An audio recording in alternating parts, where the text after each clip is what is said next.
I'm Hongyi Li. Welcome to the fourth day's lecture of MLSS 2021. It is my pleasure to introduce today's speaker, Professor Kai-Wei Chang.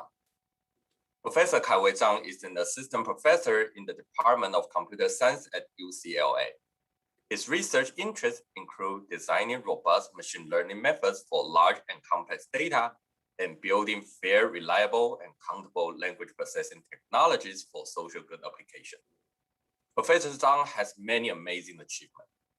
He has published broadly in natural language processing, machine learning, and artificial intelligence. His research has been covered by news media, such as Wired, NPR, and NIT Tech Review. His awards include Sloan Research Fellowship, the NLP-based Long Paper Award, the KDD Best Paper Award, and the Okawa Research Grant Award. I believe you will be very interested in today's lecture. In yesterday's lecture, the audience has asked several questions about data bias. It looks like the audience care about bias very much. So I believe today's lecture is what you need. Today, Professor Zhang will talk about bias and fairness in NLP. Let's welcome Professor Zhang. Professor Zhang, now the stage is yours. Okay, yeah, thanks a lot for the invitation and also thanks for the kind introduction. So today we're going to talk about some of our work on bias and fairness in NLP, and I will also cover some of others' research on this direction. So if you're interested in the papers I've been talking about, you can come to my website. So we have all the code and also the data released there, and then you can play around with some of the thing I'm talking about by your own. Okay, so let me talk a little bit about me. So thanks for the introduction. So as Hongli said, I'm an assistant professor at UCLA, and my research is focused on how to make a language processing technique socially acceptable. So this includes that the model should be fair, should be accountable, and should be robust. So according to that, we have a bunch of research on this direction. And then I have to give some tutorial at the conference, including the tutorial on fairness in NLP and how to build a robust and transferable representation.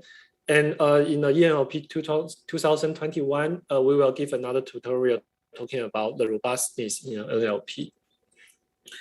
Okay, so for today's talk, I will going to focus on the fairness direction in the NLP.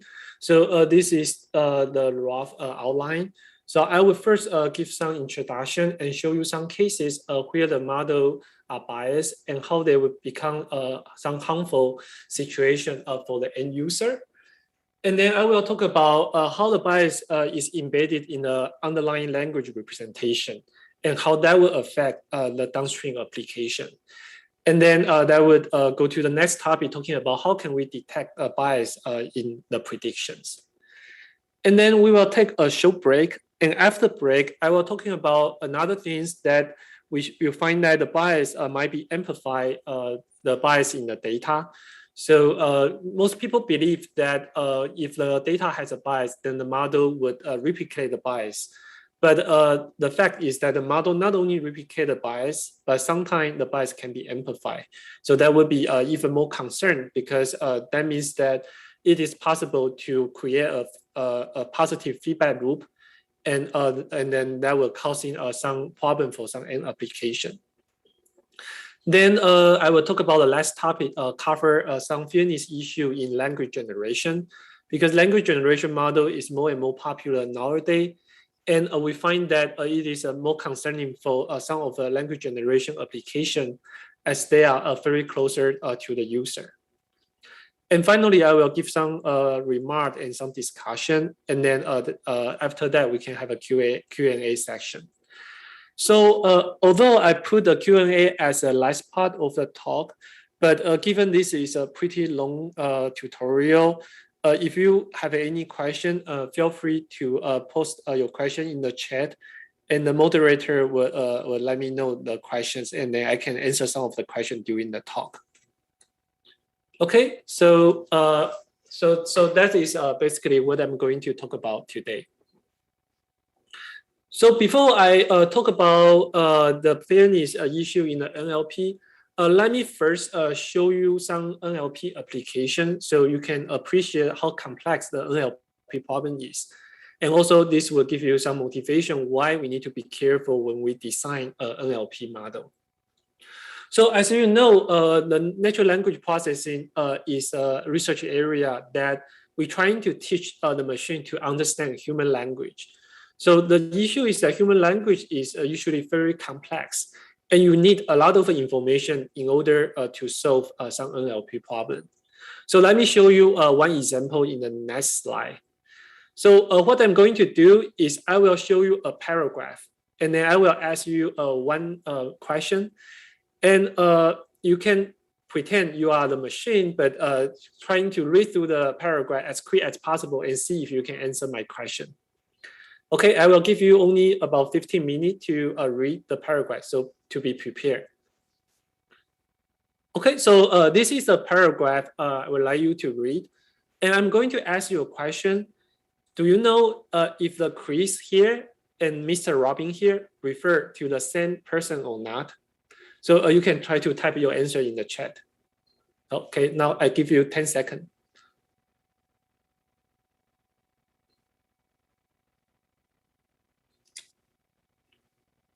Okay, so do you see what is the answer? So are they the same person or not?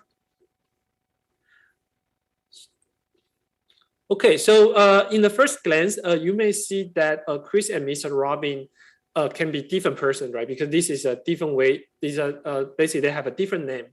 But if you take a closer look, you see in the first word we say it is a Christopher Robin, and you know Chris is a nickname for Christopher, and Mr. Robin can refer to Christopher Robin. So then you may guess that they may be referred to the same person.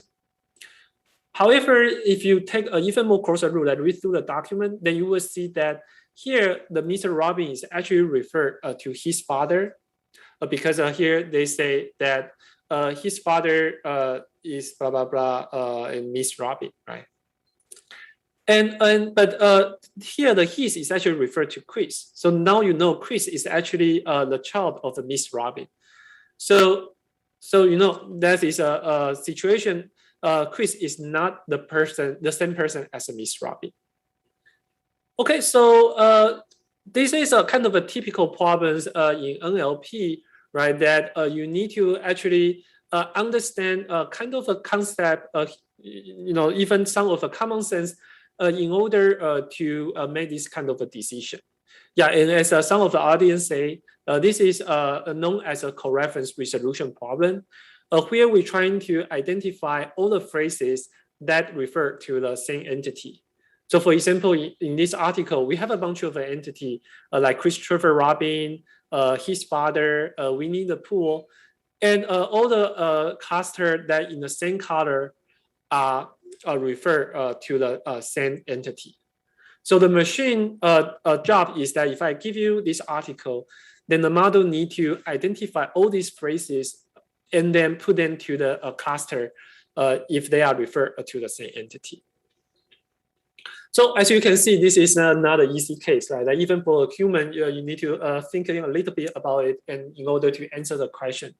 So the machine actually cannot perform very well if you start with some simple rule-based system or some feature-based system. So back to about, I mean, this problem has been people trying to solve that for more than 30 years. So most of the earlier work focused on building a rule-based system or trying to extract a feature. And nowadays with a deep learning model, we can directly extract the information and to create a feature to solve the task. And the model can improve the performance from somewhere around 56% to about 63% using some deep learning model. And with more recently, people find that we can actually train a big model to learn the representation from unannotated data. So we create a bunch of a model like Elmo, Bird, Robota, so on and so forth. And with those models that can bring in some information from unannotated data, the model performance can even go higher So now we can achieve something around 80% F1 based on the standard correct metric. So this is quite exciting, as you can see that the performance actually go up pretty quick, about like 25%-ish improvement from paper published around 2012 till now. So probably, so basically after this 10 years effort, we significantly improved the model's performance. And people also showed that with all this strong NLP model, nowadays we can achieve very high performance in many problems that we used to be thinking very difficult to solve. So, so for example, the reading comprehension problem is one of the hardest problem people was thinking, and even some people don't believe that we will be able to solve the problem like this. That we can read a paragraph and then use the information in the paragraph to answer some question. But nowadays, the strong NLP model can actually achieve the performance even higher than the human annotator. So this human performance is a annotator agreement. So as you can see that the strong model like last year can already do better than the human performance in the exact match. So that showed that the NLP model can actually perform very well on this kind of a benchmark data set. However, one thing we argue is that although current model can do very well on this benchmark, but the status of the current NLP or about the entire AI is still in the very early stage.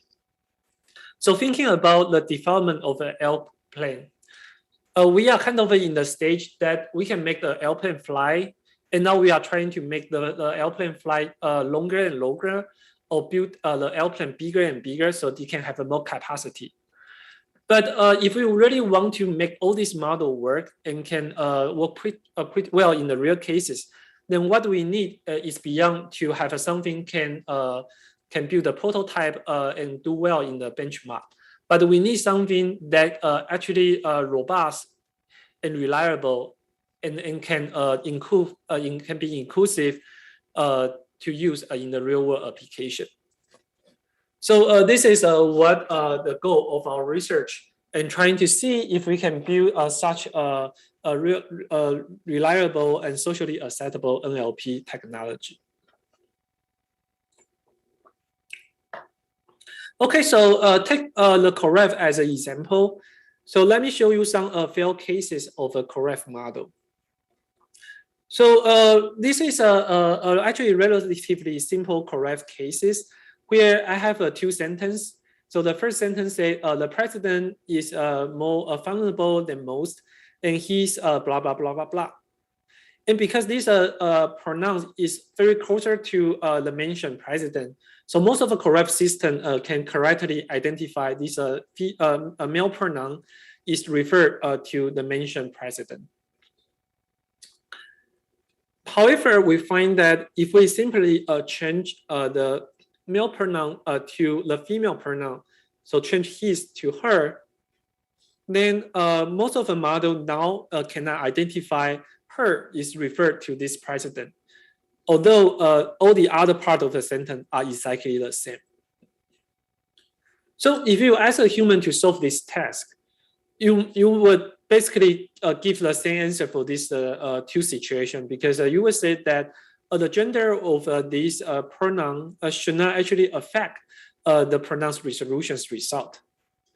But what the model have is that the model actually capture some bias between the gender and occupation and make this mistake.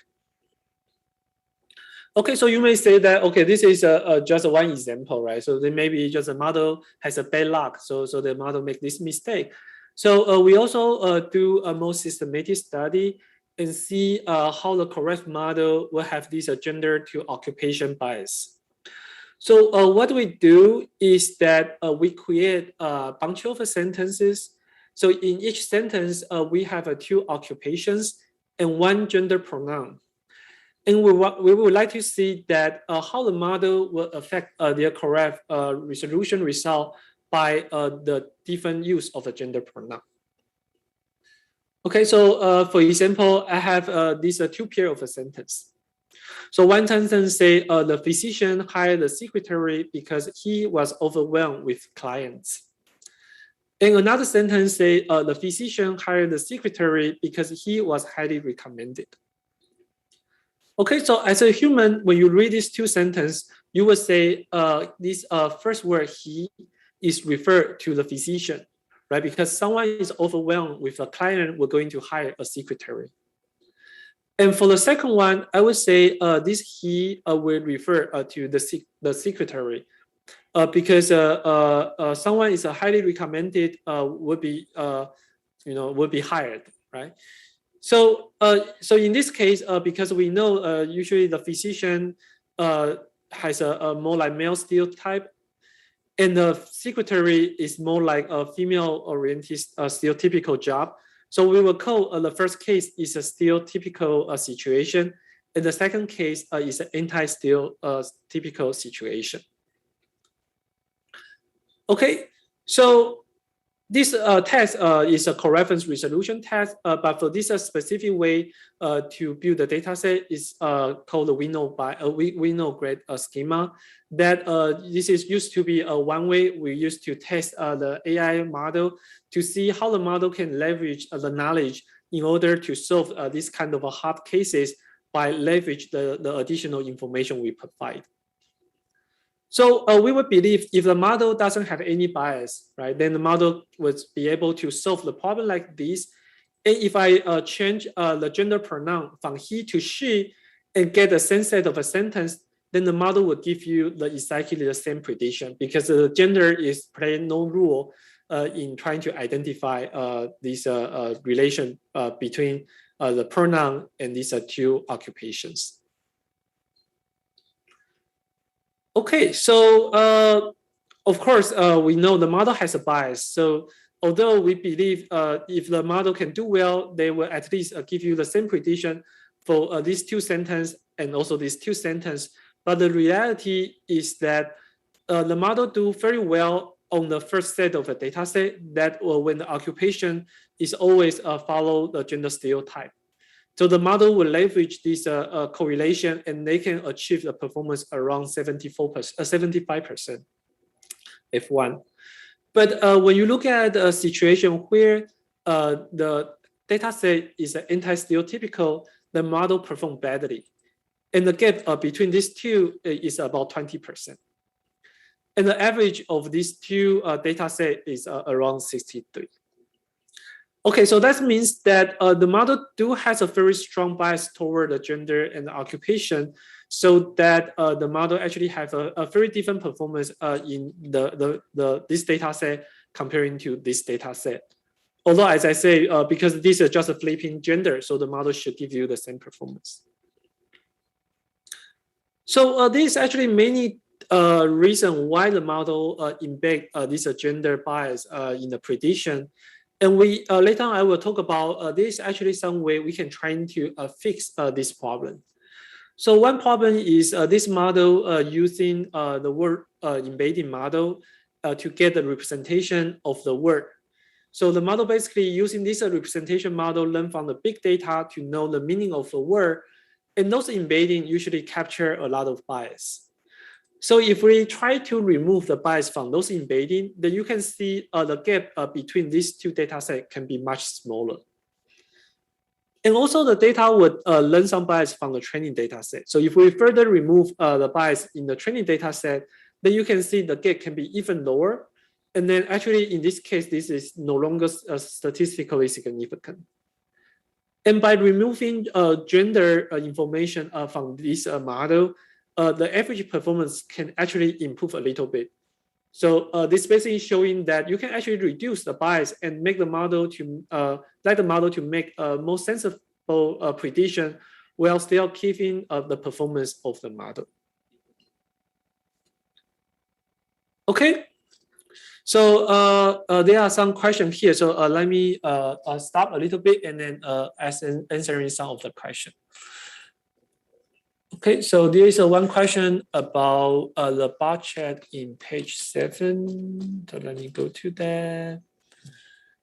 I have been curious about the question related to, for a long time, we often say that the performance.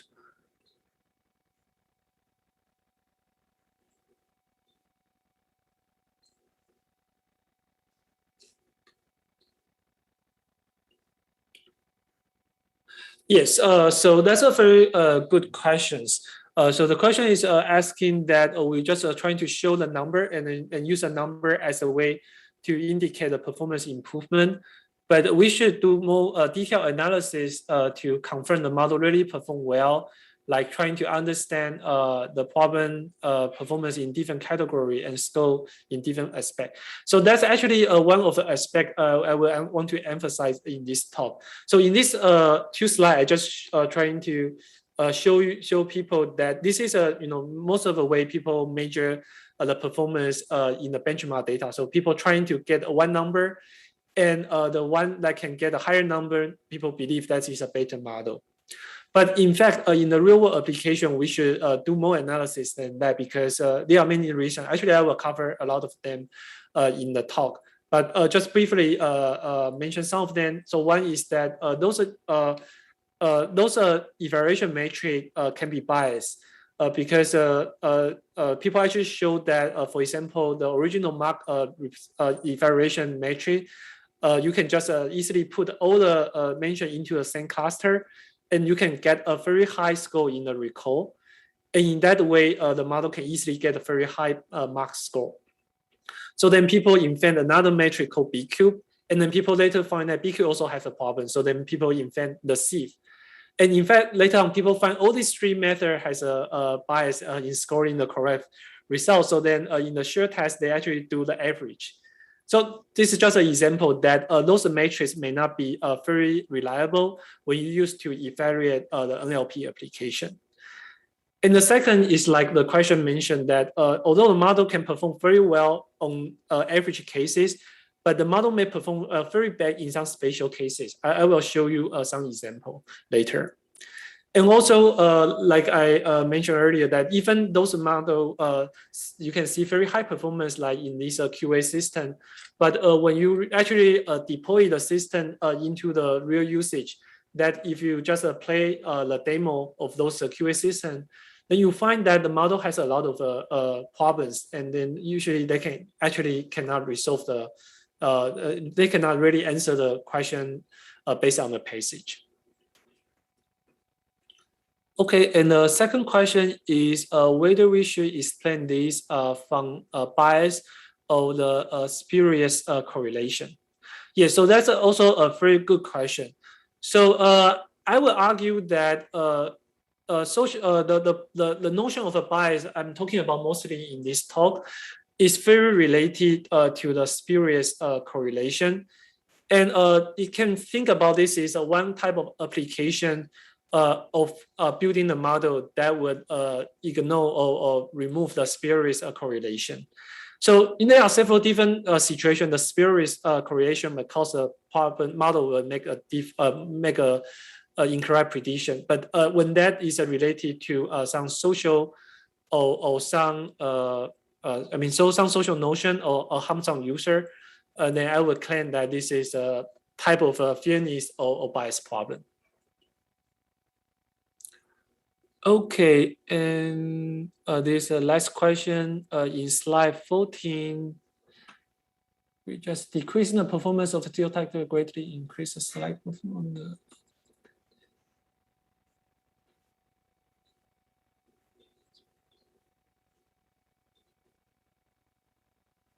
Oh, so I think there's a misunderstanding of this number I show you in the figure. So the model performed very well on this stereotypical data set, like the last question, earlier question asked, is because the model take this spurious correlation of the gender and occupation. So it leverage that kind of bias in the data set. So it performed much better than this one. And this gray bar is actually showing the average performance on these 2 corpus. And so if a model can do well to solve a correct or we know great schema, then it should be able to perform well on both data sets. So if you so that means that you want the average performance on these two data set can be also going up. So here actually showing that by removing the bias, then you can see the performance shown in the gray bar actually improve. So that means that my model performance is actually improved, although it's not significant, but it's actually improved a little bit. And the gap between these two subsets of the data set also get closer.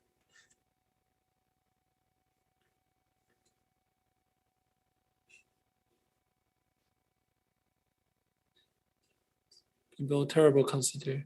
Yeah, so that's another good question talking about the other language than English. I will have some slide and talking about the issue for other language that has a gender gender grammar. Okay, so let me defer that question to a later part of this talk. Okay, so this is the fairness issue for one of the natural language understanding problem.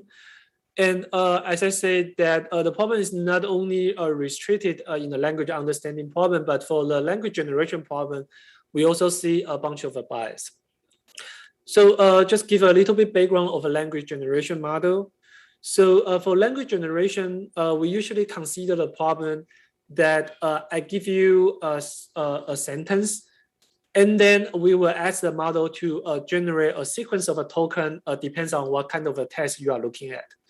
So for example, for the open-ended or automated generation task, I will give you this sentence as a beginning of a sentence, and then you are trying to complete this sentence or write a essay based on this sentence. Okay, so for example, if I give I am a student and the model can complete the sentence by saying, and I like math, I like to program, blah, blah, blah. And for the dialogue generation system, the model will trying to give a response to the sentence you type in. So when you say I am a student, then dialogue generation model will maybe ask you, oh, do you like math? So then that will initiate a dialogue, and then you can have a conversation with the model. And the machine translation can be also considered as a language generation task because you give a sentence as in English, and the model can generate the sentence with the same meaning but in another language, like in French. And people has been working on build such a language generation model by using the language modeling technique. And as you may know that OpenAI has been training a very big language generation model on a lot of web page data. And recently they showed that the model can actually generate pretty good response given the initial prompt. So for example, if you give this set of a sentence and the model can try to complete and write a long paragraph that is quite coherent with the beginning of a sentence you give to. Yeah, so people are pretty excited and amazed by how this large language generation model can do. However, we find that also many other people find that those generation model can also embed some bias. And sometimes those bias is good, and sometimes they may be problematic when you consider applying them in the downstream application. So here, let me just show you a few examples. So if I give you this sentence, I'm a student, and this is the generation as I show you in these three different systems. So if I give the beginning of a sentence as I am the nurse, then the model may again affect by this gender to occupation stereotype. So for the automatic complete generation system may answer like I'm a nurse and a woman, blah, blah, blah. And somehow indicate the person is a woman, even the first initial sentence doesn't mention anything about the gender. And similarly, the dialogue system could also have this kind of gender stereotypical response and say, oh, you must be a woman. And for machine translation, for some language like Spanish, there's a gender grammar. So every noun would have a gender annotated. So there's a female version of a nurse and there's a male version of a nurse. So when you write in the English, I am the nurse, and even you don't specify the gender, the model will automatically translate to this Spanish sentence where this word is represent a female nurse. So, this might not be a big issue in some cases. Also, you may argue that for some scenario, this might be a feature, not a bug, right? Because the model could use this stereotype to guess the answer. And in most of the cases, those answers can be right. But when you consider apply this system to some specific downstream test that is sensitive to the gender, then that might be problematic. Also imagine that if you are sensitive to some output like this, and then this kind of a generation system may cause those users don't want to use this system. And then that will actually create, again, a positive feedback loop, because then you will actually create a system that will going to collect even more skewed data set. And when you retrain the model using that data set, and the bias can be even amplified. Okay, so I will let me give a few more formal definition and also reason why I think having this kind of bias in NLP model could be problematic. So there are three notions of harm of bias that people widely discuss in NLP community. And a lot of these bias are also applied to other application domains like computer vision or information retrieval. So when we build a system, we need to thinking about those impact and to make sure our model are socially acceptable. So one type of harm is a representational harm. So the model may learn some bias from the data, and then those stereotypes would causing some representation of a group in an unfair way. I will show you some example in the next few slides. Another impact is a locational impact. So if the application is sensitive to the use of resources, then we need to be extremely careful when we build such a system. For example, if you build a system to help to filter out resume, then you need to be very careful, because any bias in the system may causing the discrimination to some candidates.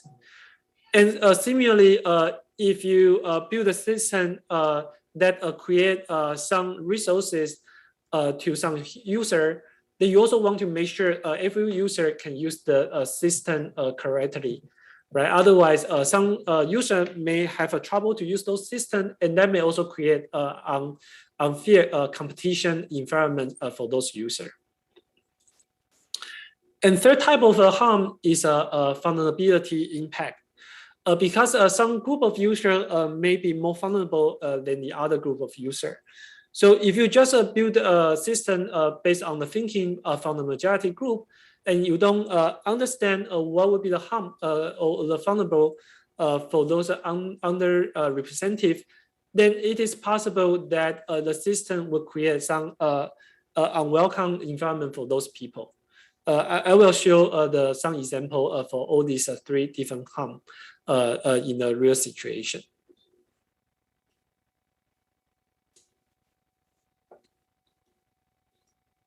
Okay, let me finish this part and we'll go back to answer some of the questions. So let's take a look of representation impact.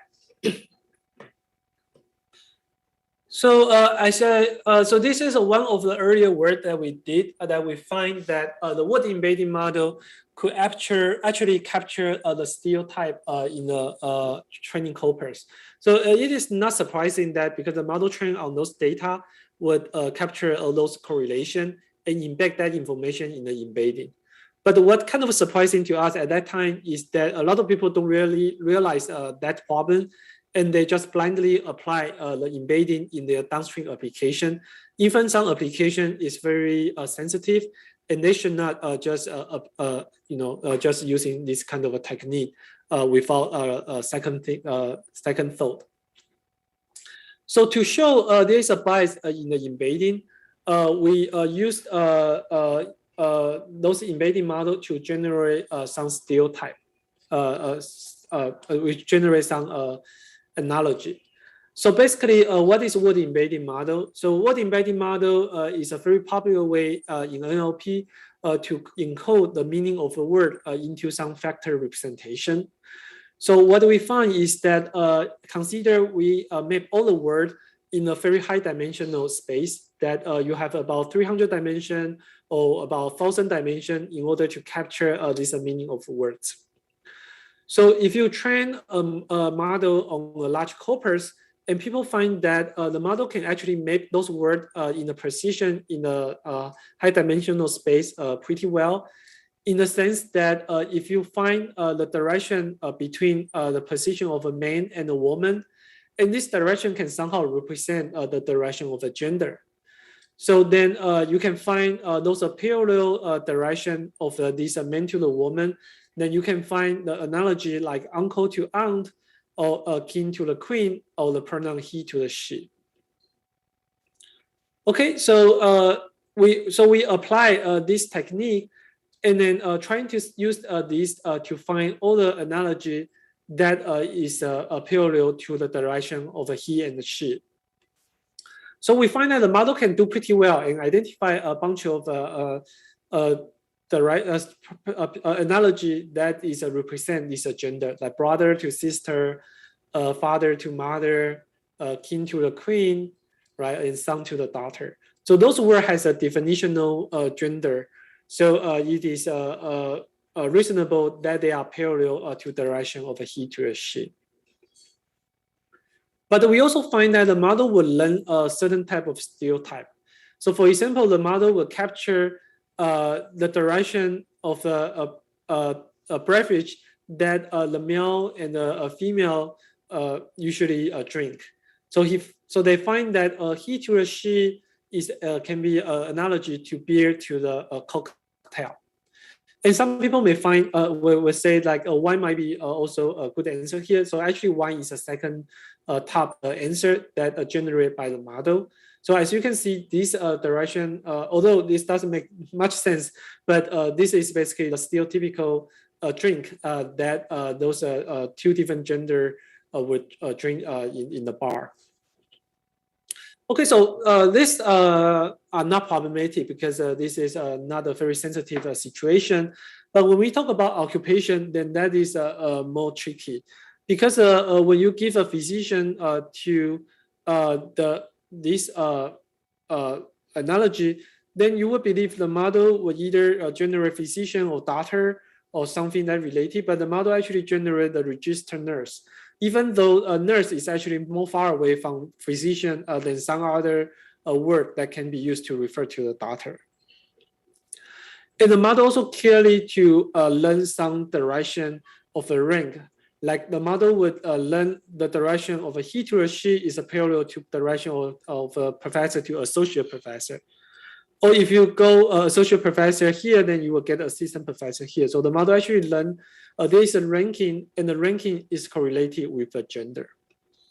So this is a part that we may need to have a second thought if we apply this kind of an embedding model in some sensitive application.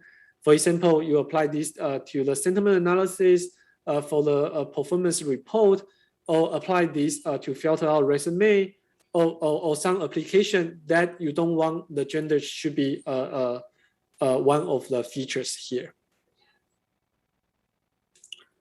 Okay. So that is a bias in the word embedding. But for the generation model, the model also capture a bunch of the bias in the training data. So for example, we find that if I give this initial sentence, the white person work as, or the white person had a job as, or the white person earned money by. So this prompt of the beginning of a sentence, we're going to ask a model to generate the continuous sentence that describe the occupation of this subject. And the model in this case will generate a sentence that contain a bunch of words. And this is a word cloud of the continuation of the sentence. So as you can see, the white person is more related to security, guard, company, officer, police, so on and so forth. And if you do the same thing for the black person, just changing the white to black and give the exactly the same set of a prompt sentence, and this is the outcome of the word cloud. And now you see the model generate some very negative occupation, also janitor, or also police. So these are some of the occupation are still typically known to be associated with a black person. And if you do the same thing for the sex orientation, then you find that for the LGBT person, the model again generate a bunch of words that is more negative when comparing to when you use a straight person as a prompt. And similarly, if you put the gender, then you get a bunch of gender stereotypical occupation in this continuous of generation. Okay, so this show again that the model encodes some kind of a stereotype in their language model. And you can argue again that the model may not doing wrong because this model just trying to repeat what they see in the training data, right? But the problem is that when this model again applied to some downstream tasks, then we need to be careful what is the implication of this representation of a person in these models embedded. Okay, so let me stop here a little bit and go back to answer some of the questions in the chat. So where are we? Let me see. Okay.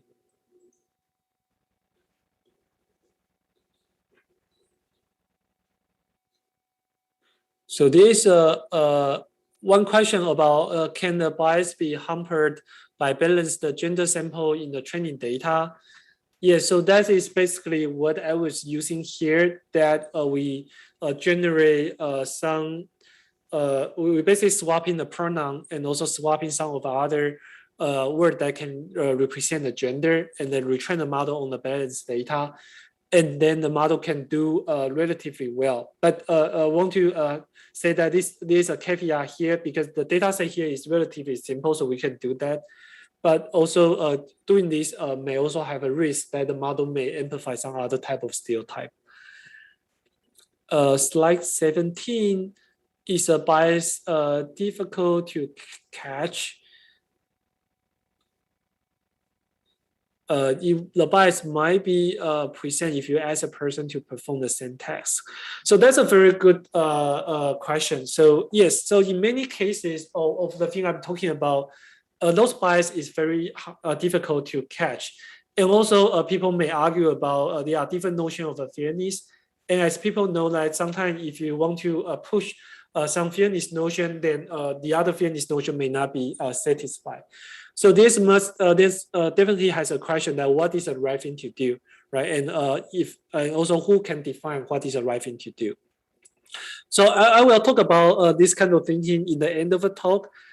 From my perspective, if you tell the humans what is a bias and what is the notion of a fairness, and most of the human will be able to, based on those definitions, to change the way they think and then make the right decision, or at least better decision, right? So that is what we do, that when we find people has a gender bias, we send them to the workshop, or we send them to do some training when they become when they are in the hiring committee, right? So we have all this way to teach the human what is a bias and what can we do to maintain the fairness in the decision.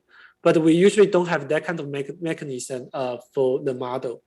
So many things I'm trying to argue here is not arguing what is the right thing to do, but it's more like if I know what is the right thing to do, then how can I do it? Okay, so there's another related question here that let me skip. Yeah, so let me skip a few questions in between. So there's a question related to this is about what is a problem for this Spanish translation, right? Because if a model really need to pick one answer, then this might be the best guess for the model, right? So I will argue that for this specific translation task, if you understand this might be a problematic situation, then maybe the best way to do is just generate two translations. So one is related to female, another is the male nurse, right? So then you give both of the answer as a right answer. And this is actually the way now the Google Translation used to fix some of these problems. And this is another thing I want to emphasize that although in this talk, I'm mostly talking about some technical way we can use to fix some of this problem. But a lot of time you can thinking about the design of the whole application from the top.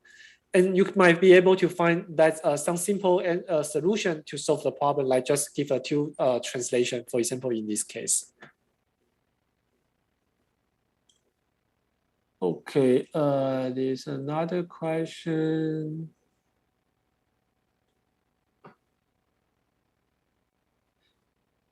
Yes, so there's another question talking about if this is a Mandarin Chinese, then there are some cases we don't have a gender pronoun, and like in Chinese, the pronunciation of the two gender pronoun in two different gender are the same.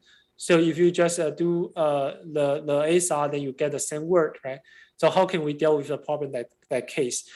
So also in some other language, for example, in Turkish, there's also no gender pronoun. So that would be also the cases that when you do the translation, you need to be careful that the model may pick the gender stereotype. So the best answer might be just generate two different translation if you are not sure which one is the right one. Okay, so there is a question that do I think the NLP has a more bias issue than image-based domain? If so, why is the case? So this is a very broad question, so I think I cannot really answer that well. I think there are a lot of different fairness and bias issue in both NLP and image-based domain. And both domain has also different type of a problem and different notion of a fairness. So it's not really comparable to compare the application in two different domains. But I would say that the importance of a bias issue also related to how harmful those bias issues will affect the end user. So if you're thinking about that, the application that that is more closer to the end user will be more important, and we need to be more careful. So that's why I would say that some generation tests, if a user directly interact with those models, then you need to be super careful when you build a system. Comparing to some language understanding tests that you may still have an expert to look at the result generated by the model. So then the expert can be the one that to censor the result from the model. So that might be less problematic. Right, so again, when you build out the whole system, no matter this is an image domain or the NLP domain, you need to be more careful to thinking about what is the implication of the prediction to the end user, and if there is a mistake in the prediction, then how that will affect the end user.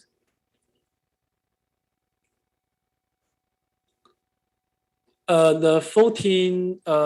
Is that possible to improve the performance on the anti-stereotype? Well, keep the performance on the stereotypical one. I will argue that if you have a perfect model, then you should be able to get 100% in both cases. So the answer should be yes, impossible. But the issue is that the model would actually leverage the gender stereotype in order to boost the performance. So I would believe that only when you have a really good model that can really answer this question very well, I understand this is a right feature to use, then you will be able to get a model that improve in both bar and then achieve a very high performance. Okay, almost there. Do I believe that some of the bias is already somehow embedded in the language, like still one is most difficult one, and does that make the test more difficult? So yes, so there definitely has a lot of a bias that is highly embedded in the language, and some of them are due to the historical reason, including for some language, historically there is only male can write article, or most of the article are written by male. So then most of the perspective and a lot of the language use and a lot of the concept are only related to the male comparing to the female.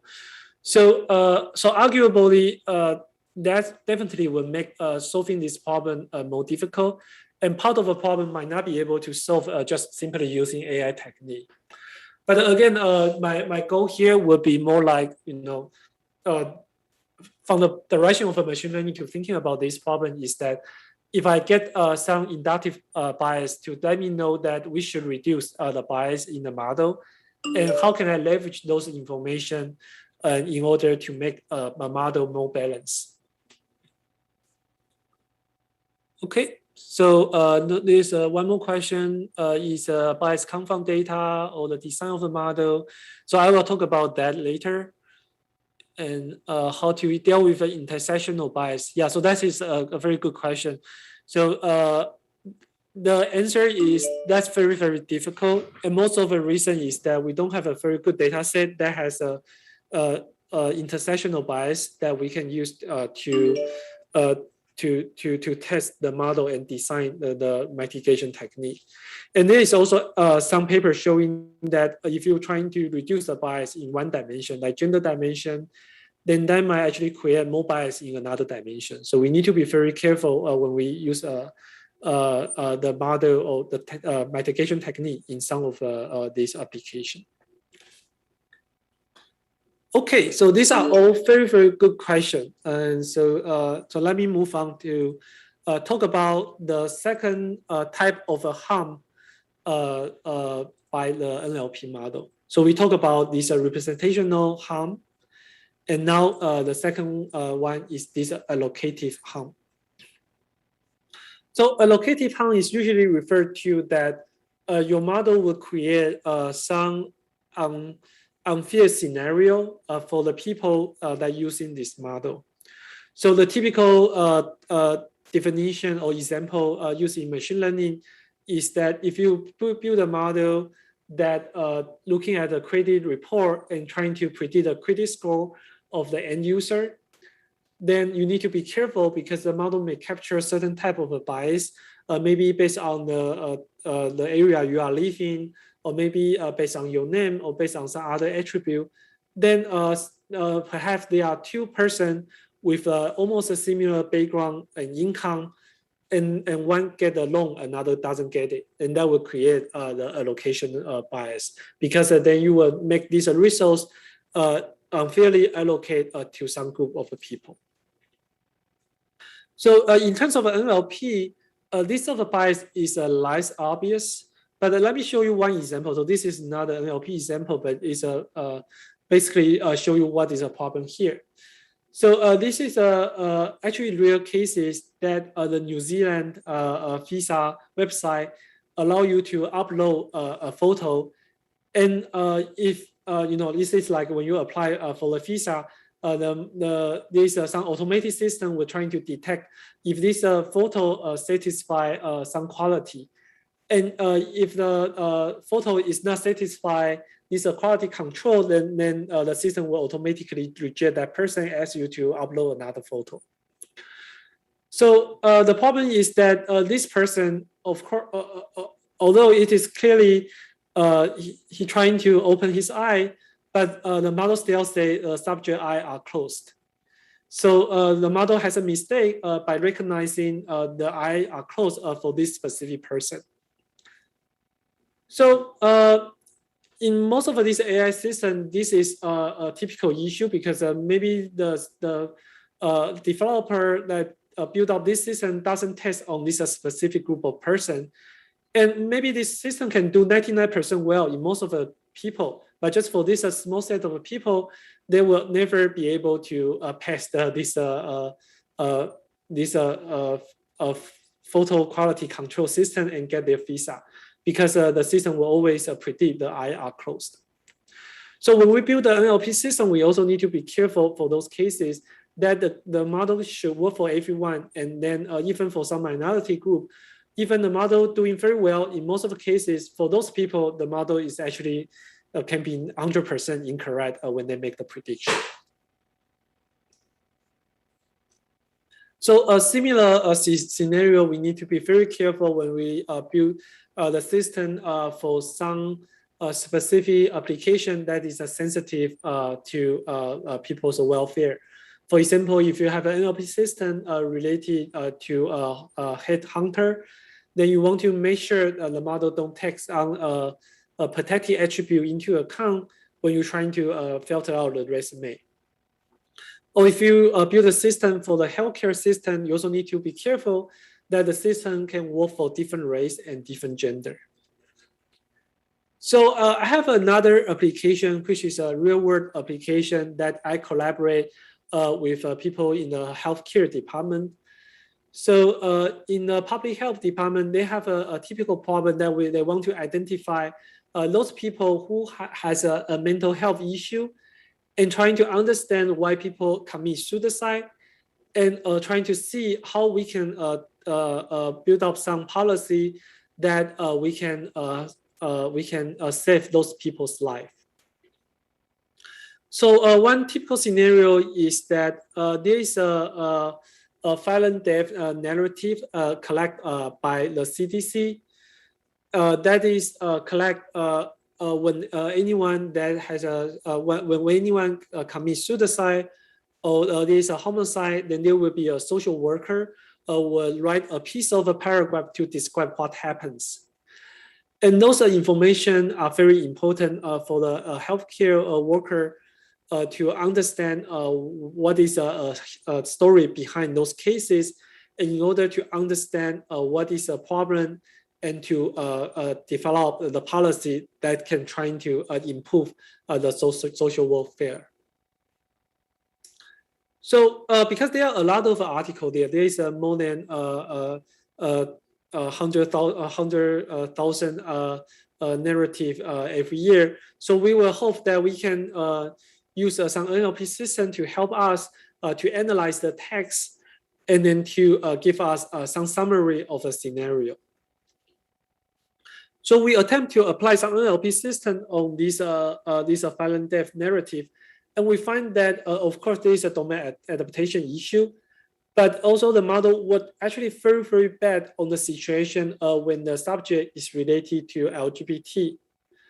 So for those lesbian and the gay situation, the model will make the assumption that a husband or the spouse is always the opposite gender. So then the model will not be able to identify the spouse of the subject pretty well. So for example, if I have this narrative, like saying primarily frequent partner and then he, and the model would have a trouble to connect this partner to the he, because it would believe when you have a male and the partner will be always a female. So there is a gender pronoun he would never be able to refer to the partner here. Although, again, this is a situation where most of the correct system should be able to capture this pronoun should refer to the partner here, because usually pronoun refer to the most closer word. But the model has a trouble to identify these cases. So this is especially problematic because those LGBT individuals are actually a more vulnerable population. So in fact, in the US, the LGBT youth are 5 times more likely to commit suicide than the heterosexual youth, right? So it is very important for the model to identify those cases and to analyze those cases. But the model, because they never trained on the data that has the LGBT cases, and so the model actually do pretty bad on that scenario. Okay, so that's the second problem, that the model will have allocation harm to certain group of people. So the third harm I'm going to talk about actually related to the question just asked about the privacy issue of the NLP. So we need to be very careful that when we build up a system like NLP systems, because those systems might create some. In some cases, there are some people may have a more negative effect by those NLP systems. So privacy issue is one of the big concerns. So for example, earlier people find that the language generation model, if you give the certain prompt right, the model may generate the social security number or some ID number or telephone number or the address for certain people mentioned in the text. So this will be very problematic for some specific group of people if some people want to identify, trying to find their identity and then trying to harass those people. So we need to be very careful and to make sure the NLP problem don't have this kind of privacy concern. And here I will going to use another example to show you this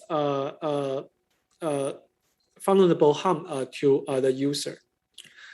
So people play the social media a lot nowadays, right? So using those social media platforms, so we have a lot of discussion, mostly friendly discussion in this social platform.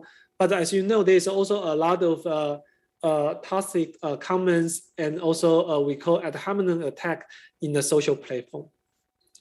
So ad hominem attack is defined as that when there is a discussion and some people were going to make some comments that is directly attack some person's personality rather than trying to have a healthy discussion. So for example, this person give some discussion about the home exercise, and this is a kind of a healthy discussion, but the other person don't want to have a healthy discussion and just say, you are clearly not doing it right, and trying to attack this person without have a good conversation in this thread. And there are many different types of this type of ad hominem attack, ranging from trying to say the person who make a post is stupid, to just say, yeah, that's a dumb thing to say, or trying to just trying to say someone is a troll or someone is lying, or trying to show that that person is ignorant. For example, when they say you are, and then they find the typo, and they say, oh, you are saying you are, and trying to make this person's kind of indicate this person doesn't have a high education. So all this kind of response would be considered as a harmful response because they are not really create a healthy discussion environments. And then in some cases, that may also become a way to attack those people when they're trying to discuss some important topics. So to study this, we crawl some data set from the Twitter, and then we have a Turker or the group, the cloud worker, to identify which of these response in the Twitter are ad hominem and which one are the healthy response. So we find that in many topics that is more controversial, like Black Lives Matter or Me Too, then there are a lot of ad hominem attack in those response to those tweets. And to make a control set, we also compare the discussion of this controversial topic with some topic that is less controversial, like work from home. And we find that for those cases, there is a less harmful response to those tweets. And then we test the current state-of-the-art model like Dialog GPT or the GPT-2 model. When they fine-tune on a data set like this, how the model will going to learn to generate the ad hominem response. Okay, so what we found is that the green curve the green bar is the ratio of the number of adharmonic response in our data set. So as you can see that, as I say, for some controversial topic, there are a lot of adharmonic response. So about 20% of the time, the response to the tweet is adharmonic. So they are trying to attack the person who posts a tweet and trying to to troll this type of conversation. And not surprising, the model that learn from those data set will also learn to generate a harmonic response. And the model basically replicate this type of bias. But for some conversation that's relatively more healthy, like Fagan and Wolfram Hong, the model will still generate a pretty high ratio of harmonic response. So it means that the model that trained in general this data set would capture those harmonic response and then use that as a response to all the different tweets. And if you fine-tune the model for some specific data set, for example, fine-tune the model on this Black Lives Matter tweet, the model will even generate more harmonic response than the human. So I will argue that in these cases, the model actually amplified the ratio of harmonic response. So that is one situation that we might need to be a little bit careful, because that means that if you train a model on a biased data or a data that is harmful, the model may learn those toxic comments and even generate more toxic comment when they're trying to respond the tweet. But the good news is that if you train the model on the tweet that is has a less harmonic response, the model will be also less toxic, as you can see in this yellow and the green bar. Okay, so this is three type of harm, and all these three harm are related. So it's not like there's a clear cut between these three different group of a problem, but a lot of time the representation harm will cause location harm or the vulnerability harm, and also the way you collect the data may sometimes causing three different harm as a whole. So when we build a model, this is just like three different dimensions of fairness thinking that we need to be careful. And again, the real lesson here is that there are many different notions of fairness and the harm to the user, and we need to be super careful when we're trying to build such a real world application.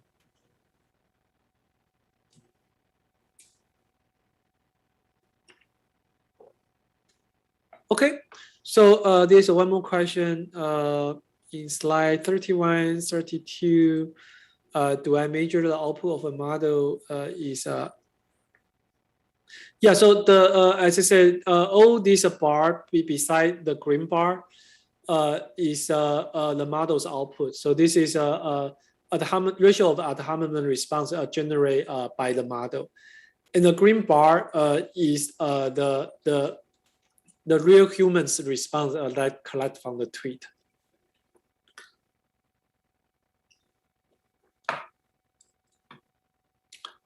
Okay.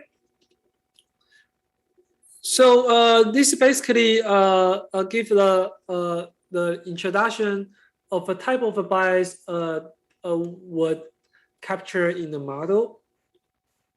So now let me move on to briefly talk about why the model would capture the stereotype and what is what I mean by stereotype and implicit association that captured by all this model. So before I talk about the machine, let's talk about humans, right? So let's play the following exercise to see that what is a stereotype. So let me ask this question. So if I show you two words, giggle and laugh, which one do you think is the one that used by the female?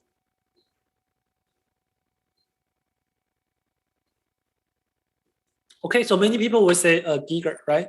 Because this is kind of I mean, if you are in the US culture, then you will see that giggle is actually most used by actually a girl, that they would usually say giggling, and in comparing to the male, they would say this is a laughing. And there's another question. So which one you think would be more likely to use by the old person? Impressive or amazing? Amazing. Yes, so for the old person, they tend to use impressive. And for the younger folks, they usually say amazing. And some people will even say awesome, right? So impressive is actually kind of a more old style English. So why we can intuitively recognize this kind of underlying social group that use this language? It's because we have some implicit bias. So in some cases, again, this implicit bias is not a bad thing. It is something that we observe from the data. So then we know there's a tendency of the people that are using those words. And in some sense, when we build the machine learning model, we will hope the model also capture this kind of implicit bias, or kind of inductive bias. So then the model could do well in the prediction test, especially in some cases that the decision is a little bit ambiguous. But the problem is that, again, the model learned from the data could capture this of an implicit bias. And in some cases, we don't want the model to use implicit bias for certain specific dimension. Then the question is, how can we remove those implicit bias dimension from the model?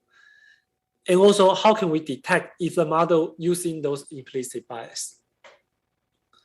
So let me show you one more example why the model learned from the data sometimes might be problematic. So Wikipedia is one of the data set that most people believe this is a data set that has a less bias because this data set is a heavily human curate. So a lot of the people, editors, actually go through the Wikipedia to make sure the language they use and all the things they are doing are as fair as possible.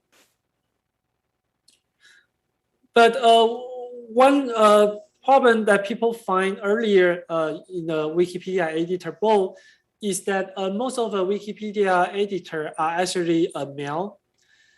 And most specifically, they are usually the college or university male students. So there is a strong gender and actually age bias for the people who create this Wikipedia page. So what happens is that there are actually most of the Wikipedia page focus on the concept and also the people that male is more interested in. And this is nature because most of the editors are male rather than female. So because of this report, and then people realize these issues, so nowadays they are trying to find more and more female editors to help. And also there's a specific movement for the Wikipedia to include more female scientists and female concept, and also female related topics into the Wikipedia page. But even that, there's a study by Fowler and her group on identify what is gender bias in the Wikipedia. And they find that there is a tendency that when people talking about the female, even their career session, they will focus on who they are married to. So of course, this is more related to the family related or personal life related things. But for this is a female scientist or the female famous people, the editor would tend to put these personal life things like marriage in the career section. In comparison, for the male article, then people would tend to put their they would nicely put their marriage or these personal life things in their personal life section. Okay, so you can check this paper then to see more detail. But this basically show you that even for this Wikipedia article, which is a very heavily human curated one, then you can still see a problem like this, that this implicit bias by the editor, so that they will actually mix the personal life and career for the female famous people, but not for the male person. So when you train the model on this kind of a data, then we need to be very careful, right? Because these are bunch of bias there, right? And then the question is, how can we identify them? And also, if possible, can we remove those kind of bias from the model?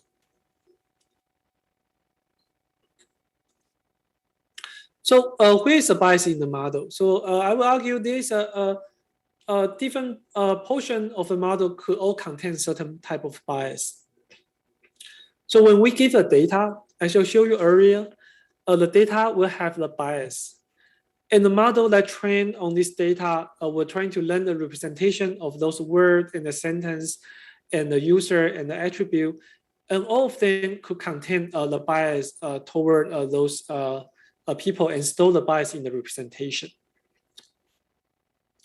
And if you use a model like the word embedding, or nowadays people use the large language model, those models will also capture the bias, right? And then you train the model on BERT or Elmo on the word embedding model, then those representation will also bring in the bias into your model pipeline. And then when you're trying to make the prediction, because your data is imbalanced, the model may amplify those bias and make an incorrect prediction. So that would even amplify the bias in the prediction stage. Okay, so in the rest of this tutorial, I will show you the bias in the representation, the bias amplification in the inference, and how at the end the prediction is even more biased.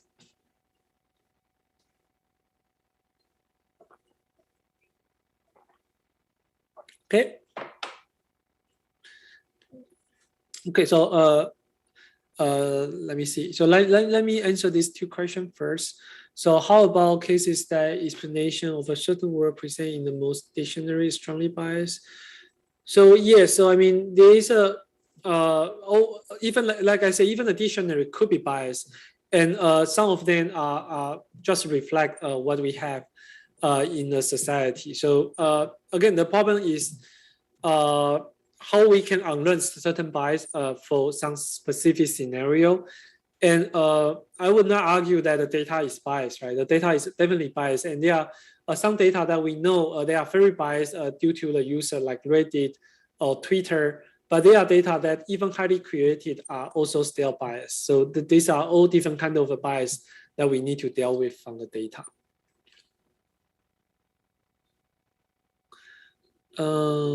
Depend on, right. Also, my recent yeah. So I will talk about that double perturbation later if we have time. Yeah. So if you're interested in that, you can ask that question again in the Q&A section.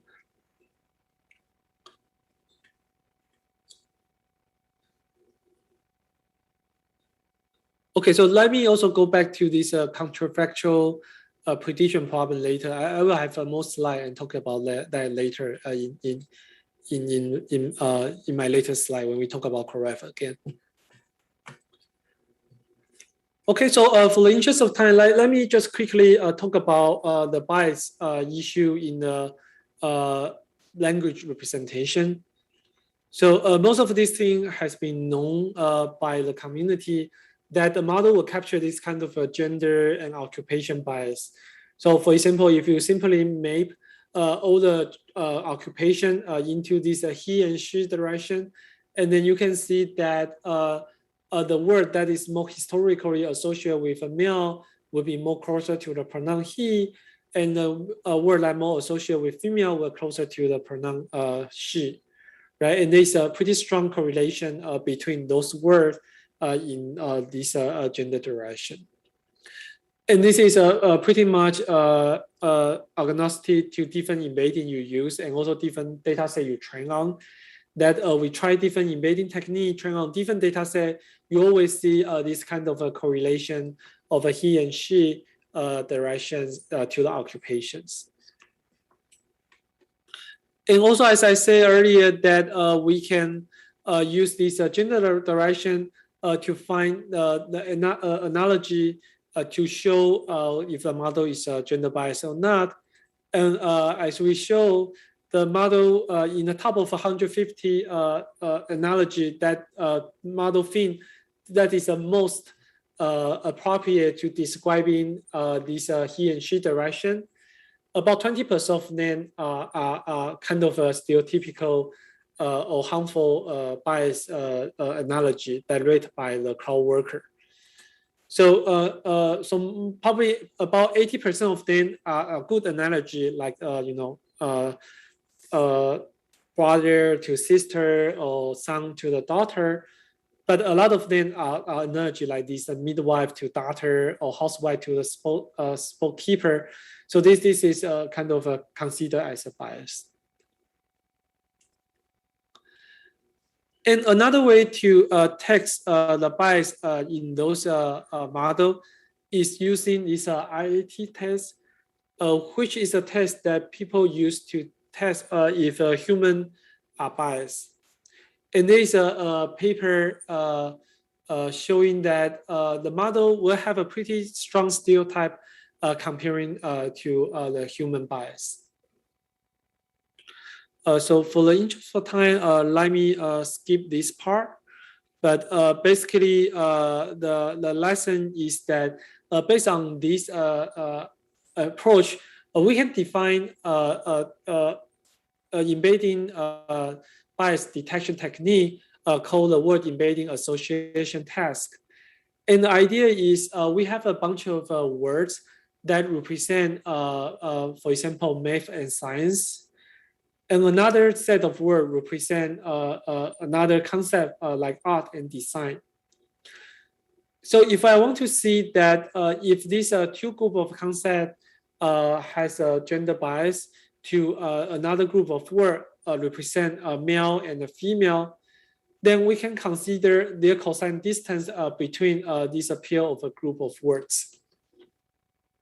So, so the equation basically is saying that if most of the time I see the male concept is more closer to the math concept, and the female concept is most closer to the art concept, comparing to the male concept to the art design and female concept to the math science, then you can see there is a bias between of a gender of this bias. And then you can aggregate this kind of bias and then get some statistical tests. And then if this difference is statistically significant, then you can show that the model have a bias toward a certain occupation or toward certain concept. Okay, so let me skip this part due to the time, because I have a more interesting thing to say in the later part.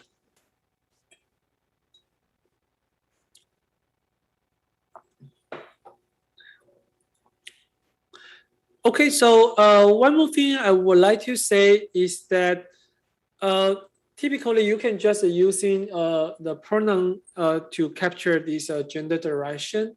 But there's also one question is that how much gender direction is actually embedded in this pronoun direction. So one thing we can do is we can get a pair of words that we believe they are capturing this gender direction that based on this definition of gender word. And then we can run the PCA, the principal component analysis, to see that if there is actually one direction that represents gender. Right? Because if you learn the linear algebra, then you know that the principal component analysis can give you the most prominent direction that can be used to capture this direction between all these words here. So we find that they do have a one direction that is most prominent, and the eigenvalue is about 0.6. So this is pretty significant than the other directions. And comparing to if you just randomly get pair of words that are closer to each other, then this is top 10 eigenvalue. So it is pretty much spread out. So that means that when we're talking about gender, they do have a one direction that is pretty permanent. And this direction is actually correlated with this pronoun direction he and she. And one more thing I want to emphasize is that although I talk about binary gender in most of this talk, but people also find that there is also other type of bias, like race bias or religious bias, that in this embedding. For example, you can also use the embedding to generate some racial stereotype or religious stereotype. Okay.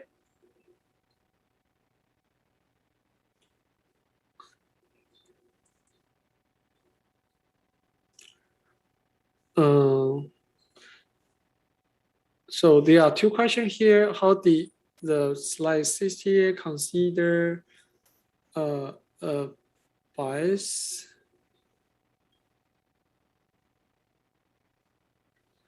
So yeah, so this is just a measurement to see the correlation between male and female to the science and the art.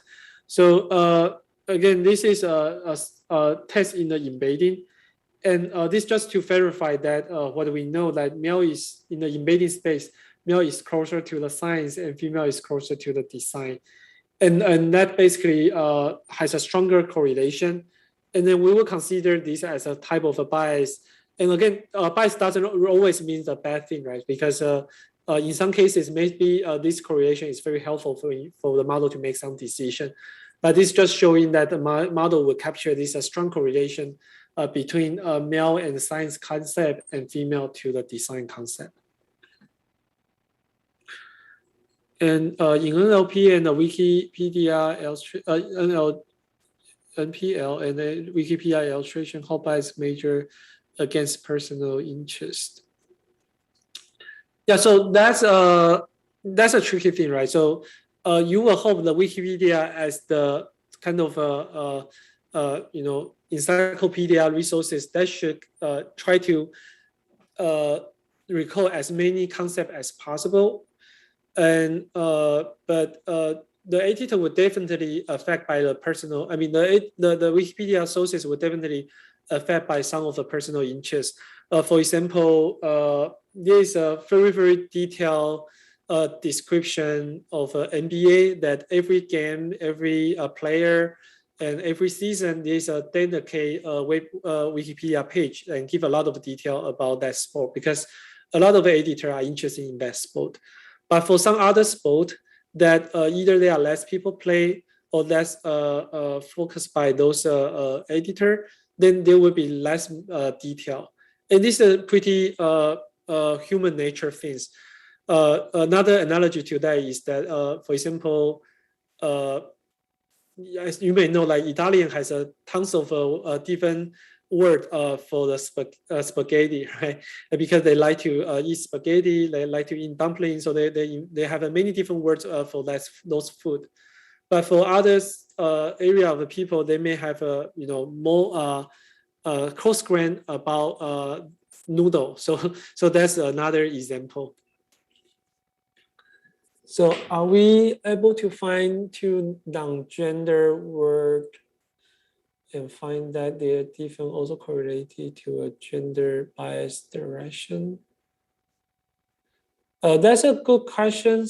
So they definitely can find a lot of non-gender word that is correlated to the gender bias direction, because that's what I was showing, that some non-gender word like doctor and nurse, or like baseball or football, they also have some strong gender components, so they can form this appeal of analogy that is a social parallel to this gender direction. So that in some sense, we will think this is a bias and we want to remove, but again, that depends on your application. Okay, so let me also quickly talk about the bias in other language. So people talk about this issue earlier. So the bias were definitely captured by those language that has a grammatical gender. And actually for those cases, is more problematic and more difficult in order to fix the bias. So for example, for Spanish, as I mentioned earlier, this grammatical gender. So everything will have a gender attached to that. And the adjective and the pronoun and also the verb were related based on the gender of the noun. You will use a different form of adjective, for example. So what happens is that there will be a set of feminine words and a set of masculine words that even they are just some, like car or motorcycle, there is still a gender direction. So if you just apply the normal way, like I showed you before, then you may get something that doesn't make sense, because it doesn't make sense to say, try to find the gender direction between the motorcycle and the car, right? So for that case, we can run another type of analysis model, the LDA model, to trying to find what is a permanent direction to describe these two groups of words. So one is a feminine noun, another is a masculine noun. So we find that we can also find this kind of a direction. And then this direction we call the grammatical gender direction. So if we map the word to semantic gender direction, and it's a grammatical gender direction, and then we find that they are not always correlated. So we have a bunch of a word that has a grammatical gender, and also they are actually represent the gender, like a woman or female nurse, or the male lawyer or female lawyer. So you can see that this is basically the word that do have a gender. So they are both has a grammatical gender direction and semantic gender direction. And for this case, they show they are pretty correlated. And if you look more deeper to those words, the precision, and you find that some word like this male nurse in the semantic gender direction is actually put into the female direction. So even if it is a word that is clearly should be a masculine word, because this represents male nurse, but because of a kind of a bias, the model actually have this word in the female semantic direction. So similarly, although these female lawyer are not going to the right-hand side, but the female lawyer has a more kind of male direction than the woman or the female nurse. And as I said, there are some other words that is not have a gender direction, but they may also have some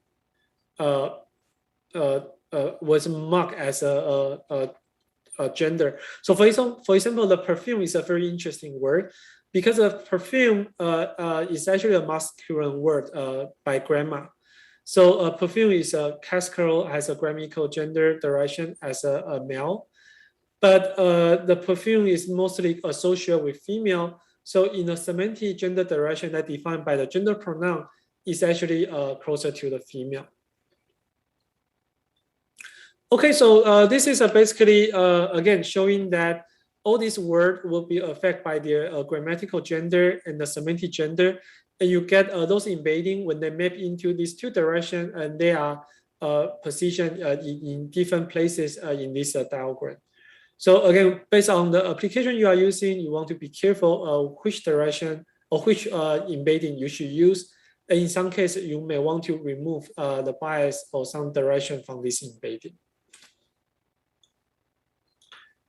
And one caveat of using this embedding is that when you consider bilingual embedding, the problem will be even more complicated. Like a bilingual embedding is that we're trying to make the language in the word in different language into the same embedding space.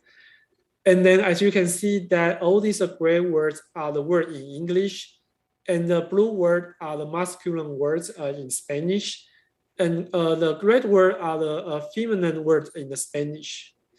So when you make all these words into the same embedding space, then you find that the English nurse is actually more closer to the female Spanish word, and the daughter is more closer to the male daughter, right? And lawyer is more closer to the male lawyer. So again, this is one of the reasons why the translation model, when you have a translation that I'm a nurse, the model will more likely to pick out this word than this word, because in the embedding space, this word is naturally more closer to the nurse and the other one. Okay, so for the interest of time, I will skip the discussion of the contextualized word embedding, but basically the lesson is the same, that the model would also capture those gender bias or race bias in the contextualized embedding space. And people find that those embedding, because they have this so-called representation harm, then those bias will propagate to the downstream text as well.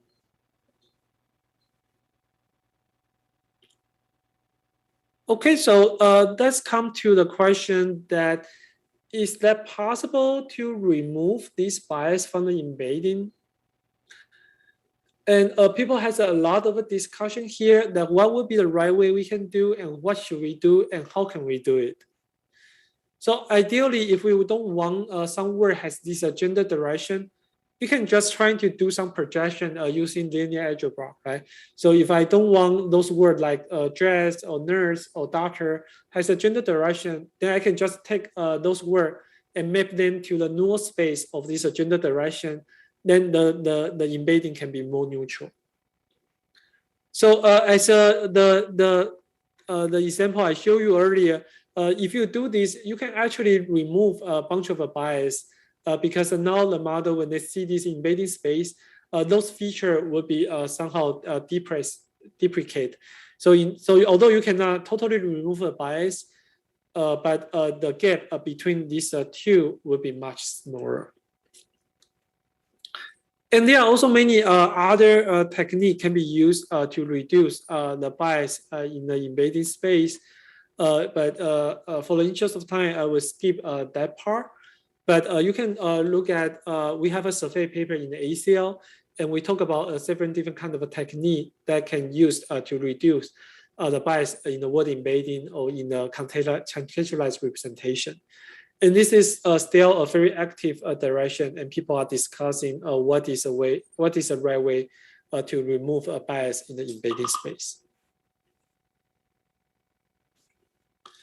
But there's another question that related is that make sense or even possible to remove the bias in the embedding space?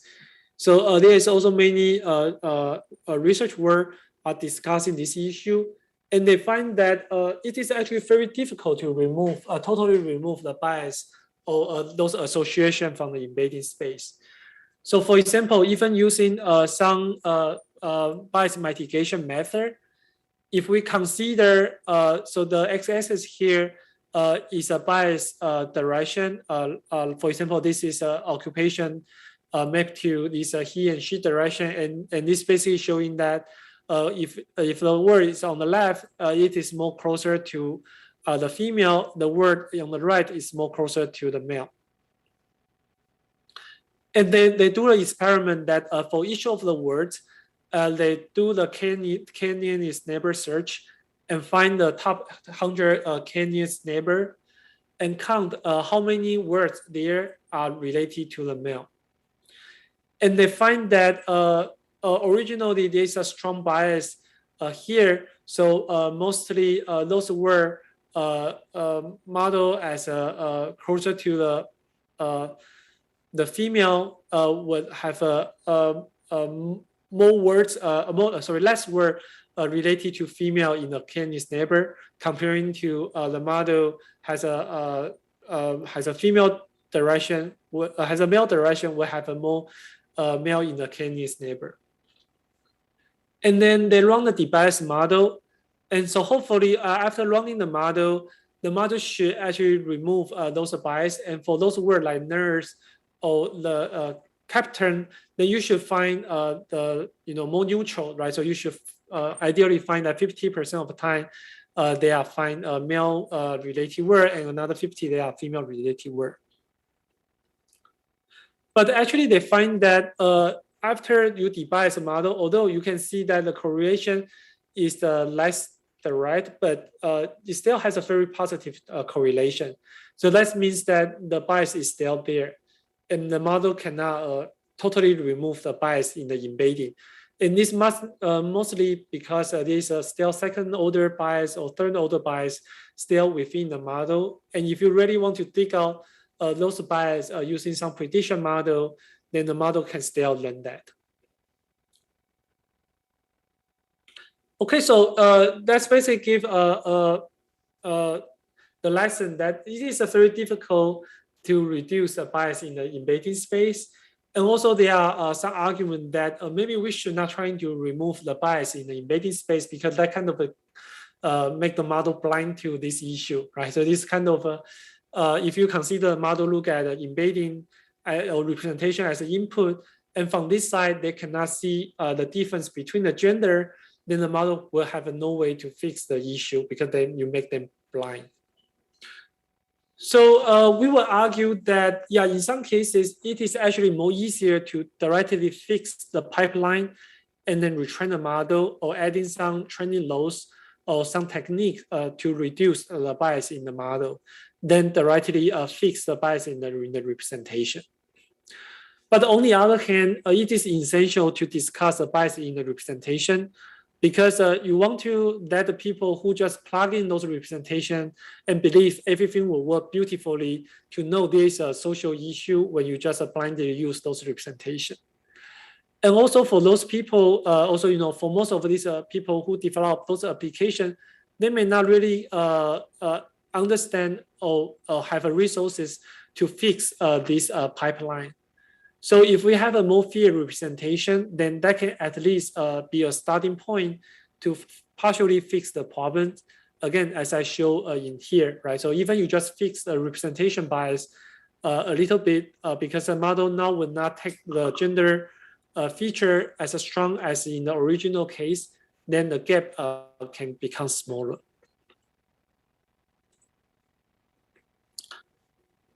Okay, so so there's actually some other method we can use to fix the bias in the correct. So one way we can do, as I talked about earlier, is that you can simply flip the pronoun. So for example, when I see there is a word like his, I can flip that to her. And when I have a gender, we have a name, then this is more tricky because you don't know what is a corresponding female name to John for this male name. And also for name like John, John can actually in both genders. So female can also name as John. So so it can be more tricky. So we will actually just anonymize this pronoun. Noun, I will say this entity, female entity, or this male entity. And I can use this way to augment my data set to make my data more balanced and remove the influence of the gender in this data set. So again, if I do so, then I can make the gap between the model smaller. And this is a slightly different experiment because this is work on the contextualized word embedding comparing to previous result I showed you is in the word embedding. But you can again see that if you are doing this gender augmentation, then you can see that the performance gap between these two data sets again become much smaller, and the performance on the benchmark data doesn't harm too much. Okay. So this is the problem of a bias in the representation. And with this, I would like to take a short break. And after the break, I will talk about the other issue, that is how the bias can be amplified in the model. Okay. Okay, so yeah, so let me take about 10 minutes break, and after break, I will come back. So now it's what is the time in Taipei? It's 10:44. Okay, so we will come back in 10:55.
Okay, yeah, so let's go back to this tutorial.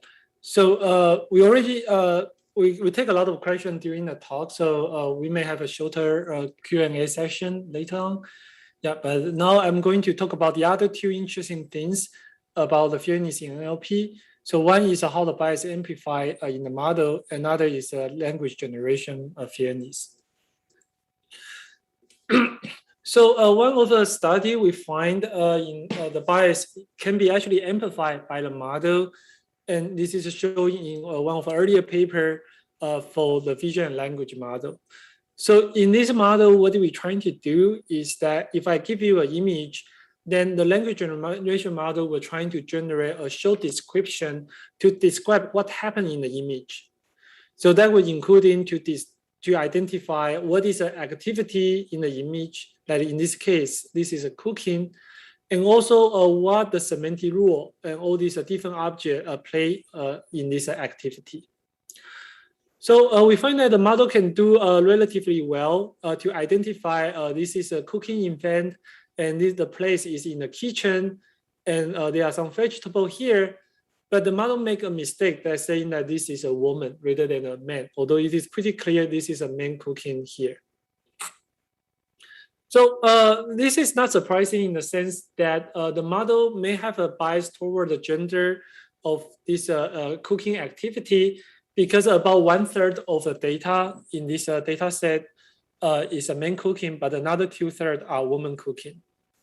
So the model learned from this data set would learn that a female is more likely cooking to be cooked in your kitchen. So when the model is not clear about the gender of the person, then the model may predict this is a female. But what we are concerning is that the model is not only learn this bias and replicate this bias, but the model actually amplify the bias in the sense that in the model prediction, the model predict about 84% of the time when there is a cooking activity, the model will say this is a female. So that means that the model would actually make a lot of mistake on all these pictures, even though it is pretty clear this is a male in the image, but because this bias, then the model will make this a systematic mistake. Okay, so to analyze this scenario, because this is just one kind of an example, so you may say that this is just for the cooking. Also, I may just cherry pick this scenario. So we can actually do a more systematic analysis that we can try to identify what is a gender ratio for each of these activity. So the way we define the gender ratio is pretty obvious. So if I have these three images, and I have a model to predict this image has a 60% of chance that the agent is male, and 10% is not a male is not a person, and 30% this is a female. Then because 60 is a highest chance, then I would just say this image has a male gender. So this is basically the top prediction, or people say this is a winner-take-all prediction, or is the most probable prediction. And then we can do this over all the image. So let's say if I have a 3 image here, if 2 of them predict this is a male gender, one say this is a female gender, then the bias of a prediction in this corpus would be 67% toward the male gender for this specific activity. Okay, so this basically counts how many times the model predict this is a male gender comparing to all the prediction this is a human, and then we do this for both the analyze both the model prediction and also the gender ratio in the training corpus. So here will be the figure we generate. So x-axis is the gender ratio in the training data set, and y-axis is a gender ratio of the prediction. Okay, so if the model is just a duplicate the bias in the data set, then you would expect that the predicted gender ratio should be closer to the training gender ratio, right? So you would expect most of the point will be somehow scattered around this blue line. But what we find is that when this model, when this activity is more toward one of the gender, so in this region or in this region, as you can see, most of this point is actually in this 2 yellow region. So this 2 yellow region is a case where the model amplifies the bias. So that means that original gender ratio is here, but the predicted ratio is go even lower, right? Like for this point. So basically what you can see is that cooking is an example I showed you before. So it is about 1/3 toward female in this training gender ratio. But when you look at the y-axis, the gender ratio to the female is become only about sorry, to the toward male is only about 16%. So cooking is actually now more biased toward male than what you see in the training data set. So similarly, you can see that autographing was toward male, but after you train the model, the prediction is even more toward male. Same as assembling, and also same as other activity that is more male-oriented. Okay, so that's basically show you that the model would amplify the bias, and part of this, the reason is that because we take this top prediction approach, so even the model is a slightly predicting more toward male, the model now will need to pick either this is a male or female, right? So even this is a 60% comparing to 40%. The model need to pick male is the answer. So this softmax layer or this top prediction mechanism will actually amplify the bias. So one question you may have is that if now I look at the prediction distribution, the posterior distribution of the prediction, will the model also amplify the bias? So the posterior distribution is defined as different from we just pick the winner and then count how many times they are belonging to one of the gender to the other. Now we sum up their distribution. So for example, again, this is a probability we assign to this male and female and non-person prediction. And now for the posterior distribution, the gender ratio will be defined as I sum up all the human the probability that say this is a human, and then on the top this is a probability that this is a male agent.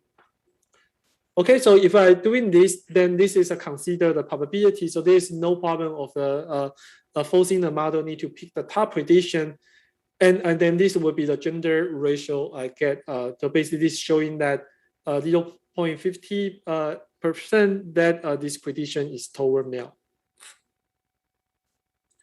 So if we compare the figure I showed you before, this is on the top prediction, and to the figure on the right is consider the posterior distribution, then you can see that the model bias is become smaller. So this is basically because now the model don't need to force to make the top prediction. But the bias is still there, right? You still see the bias is amplified. So there are still many points here. If it is a toward a male, this is more toward male in the prediction time. Same as if it is a toward female, now it is much more toward female in the prediction time.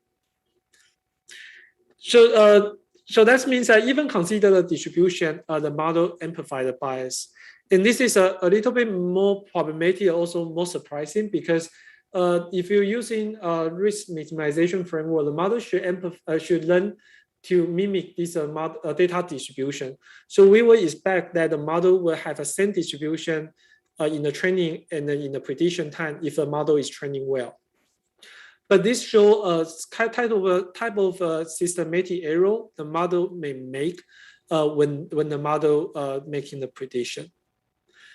And then this is the issue part of the issue is because we're adding a lot of regularization, and those regularization may have a different effect for the data that is more stereotypical than less stereotypical. And also a part of our model design may have amplify this kind of a bias.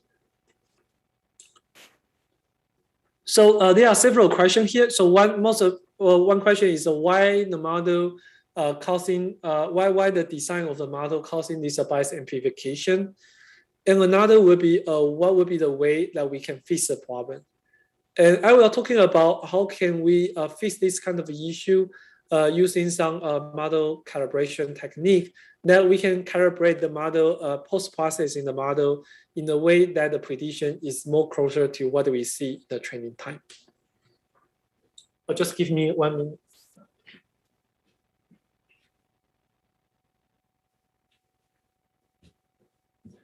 Okay. Okay, so before I go into the detail, let me show you a little bit more detail of the model I used for this problem. So the model I use is basically a typical vision and language framework where we have some underlying model that provide the representation of the language and the image representation. And then I fit all these things into a neural network model to automatically learn the representation. And on the top, I have a CRF layer, conditional random field layer, that are trying to capture the correlation between the activity and all these semantic rules. So this CRF model or the structure model is important because the prediction here is not just a simple binary or multi-class prediction. It's actually the output space is combinatorial large, right? Because you need to do the multi-class prediction for the activity. At the same time, you need to predict all these objects and their semantic rules. And then if we can model the correlation between the activity and all these semantic rules, usually that can give you a much better performance. And then so people will consider some model we call the structure model here to also capture the correlation between all these predictions. Okay, so let's say we have a model, and the model would make the prediction. So this is number basically just means that some prediction score assigned to all these different fields. So if you just make a prediction independently, and sometimes the model may make mistake. For example, here the agent is using a spectra to cook this vegetable, but because this is not very clear in the image, so the model may recognize this as a screwdriver, right?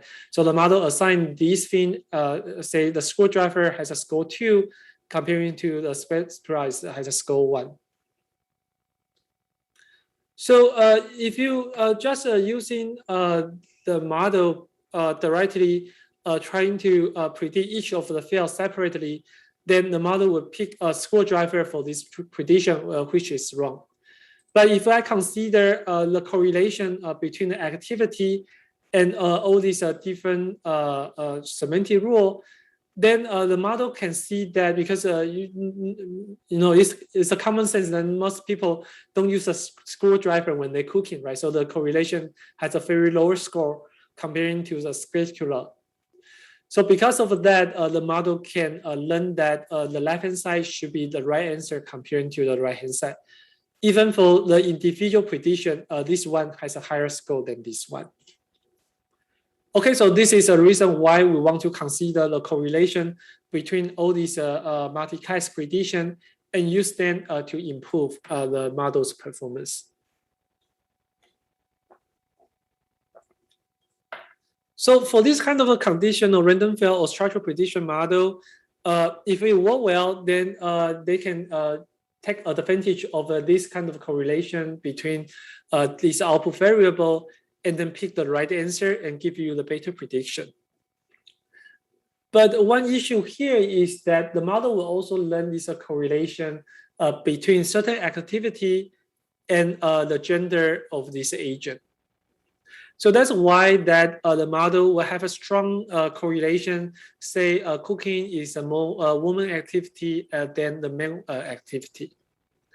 So if the model can make a good prediction of the agent, like get a right score here, like if this is 1, this is like 6, then this correlation might not be a problematic. The model can still make correct prediction.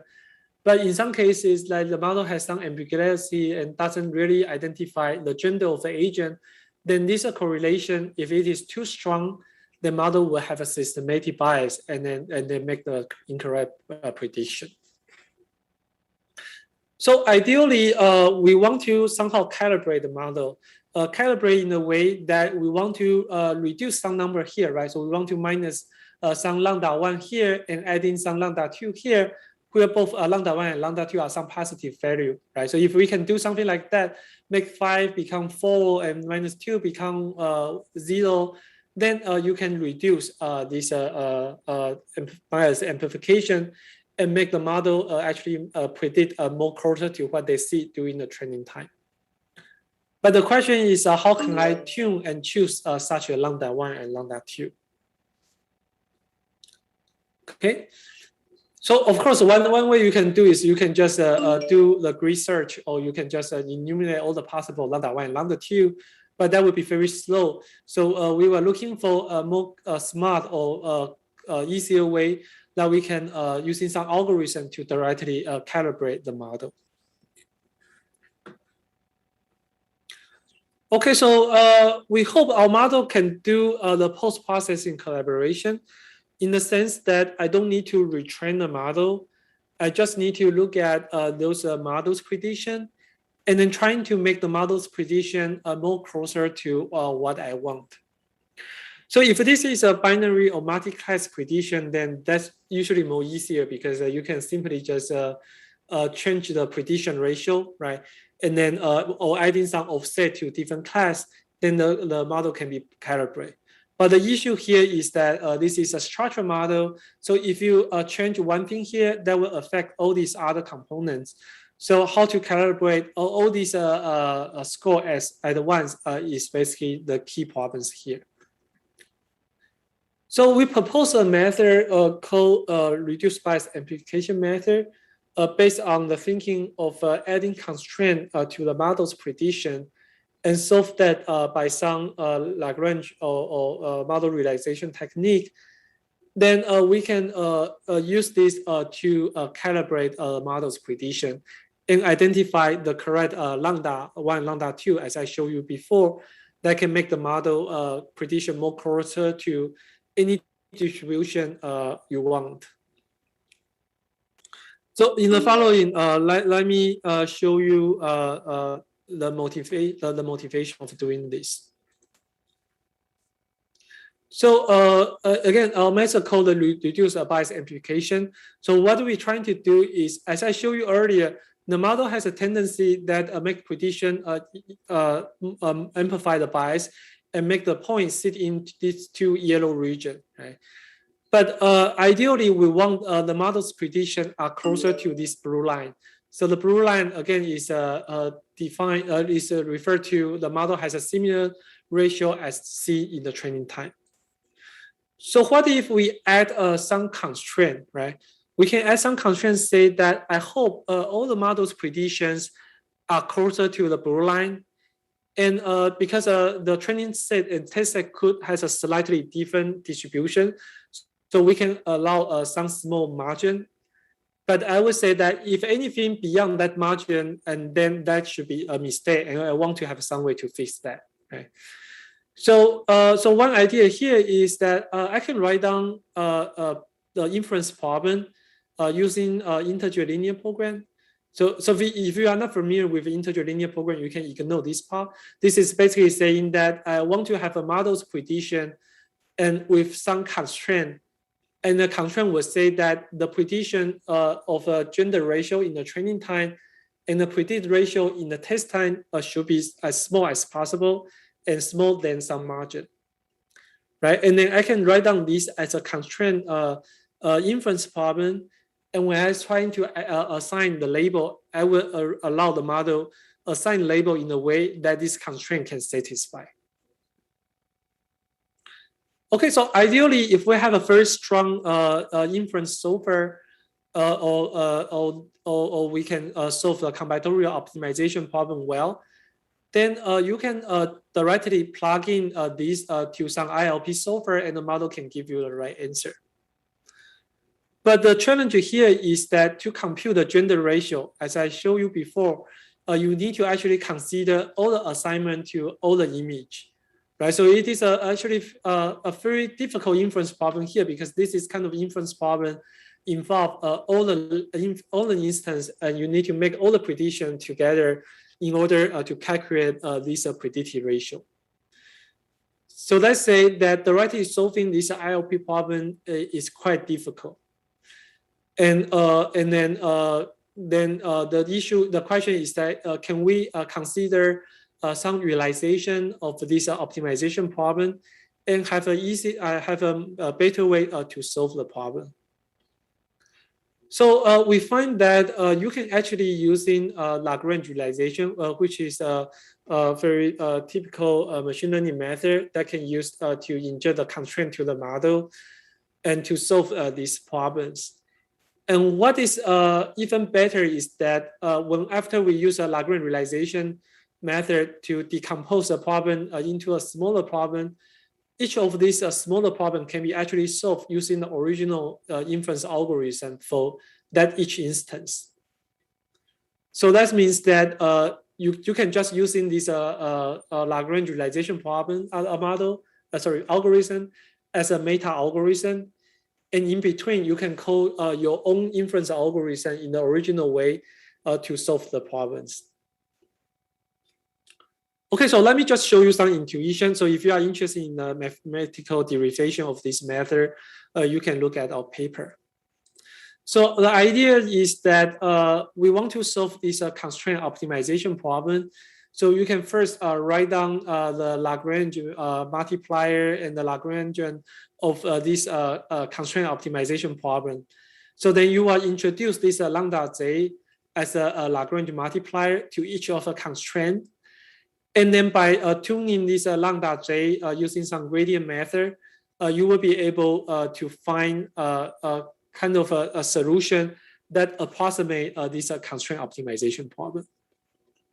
So this is a mathematical explanation of this, but essentially what the model is trying to do is an alternative between these two different steps. So one step is to solve the original inference problem, so make a prediction of each instance, and then you can compute the ratio based on the predictions. And based on this predicted ratio you generate, we were going to update this Lagrange multiplier lambda j. So that will somehow relax the constraint in some way, so that you can let the model more easier to solve the problem. So we basically alternative between these two steps. So one step trying to control the constraint, another step trying to solve the inference problem. And the model will alternate between these two to make the model more and more closer to a good prediction that can optimize your objective. At the same time, they can satisfy this constraint. So this is one high-level illustration of what the model is doing. So again, this Lagrange multiplier control basically the constraint. And this is again also like this lambda I showed you before, basically control what is a correlation between this activity and this gender object. So the model will alternate between these three steps. So you first solving the inference. So then you know that this is a model's prediction. And then based on the model's predictions, I'm going to update this Lagrange multiplier. And this Lagrange multiplier will affect this potential or basically update the probability I assign to each of correlation between the gender and the activity. So then the next time, if the model is prediction move too much toward a woman, then the corresponding lambda will get smaller. So the next time when you do the inference again, it will be more closer to the mean. Okay, so this is an iterative process. I can do this until it converge or it reach the maximum iteration. And the theory will say that if you can find the optimal solution that satisfies all these constraints, then that solution will be optimal. But the model may not actually find the optimal solution, right? So then there's no guarantee that you can actually find the right solution using this approximation technique. But empirically, we find that this model can work pretty well using this algorithm. So this is a result that without any calibration. So you can see that about 70% of the time, the model has a violation. So this is a gray dot, red dot showing there. And the desired model performance is about 24%. So this is a very strict metric that the model need to make every prediction correct. In that case, about a quarter of the cases, the model can make the correct prediction. So if I using this Myers device technique, then you can see that I can reduce the violation from about 72% to about 50%. So now a lot of the red dot now moved into the margin and become a green dot. And as I said, that this method may not be able to guarantee to always calibrate everything well. So you may expect that even you run this many iteration, there are still some red dots here. But as you can see that now the variation is much smaller. And I didn't explain what is a bias matrix, but the bias is also gets smaller here. And the model performance gets a little bit degrade, but this is only 0.1%. In fact, this is not statistical significant in this data set. And if I run a stronger optimization problems than what I show in our paper, we can actually reduce the bias to the violation to about a quarter, 20%, and without satisfy much of the performance. So that means that you can actually using our technique to control the prediction ratio to some reference ratio. And this reference ratio can be the ratio in the you estimate in the training time, and then you will not get a performance degrade too much. But we also do another experiment that if you know the predicted ratio in the prediction test as a local, then in that case, you can actually improve the model's performance. So that means that adding this kind of additional bias to the model's prediction and using this calibration technique could actually help the model to make the prediction as you desire. Okay, so that is for the top prediction. So we can also do a similar thing to calibrate the posterior distribution. So this involves another technique called the posterior regularization. And this is a little bit more mathematics and also more difficult to explain in 1 or 2 slides. So I would leave the detail in our paper, but you can check these 2010 papers by Ben Teska that give a very, very nice description of how to do posterior regularization and also some relevant technique that you can use to solve this kind of problem. So the big idea here is that you can consider using the constraint you define to generate a feasible set in this high dimensional space of the prediction space. So the P theta is the original distribution of your model's prediction. So what you can do is you can solve this optimization problem to find a point in the feasible set with a smallest KL divergence to this P theta distribution. And this optimization problem can actually, again, form as some kind of an alternative iterative process that kind of also solving the inference problem on one hand, and control the distribution you can find on the other hand. And alternatively, you can find such a Q star.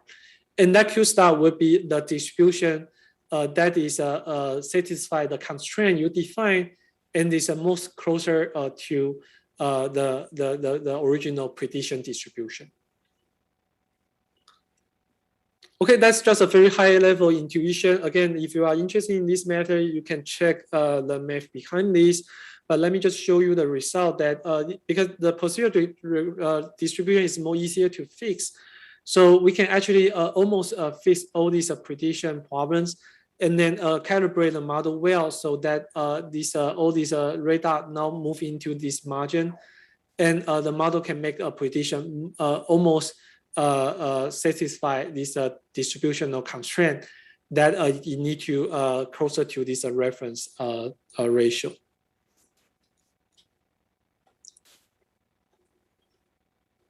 Okay, so let me take some quick question here.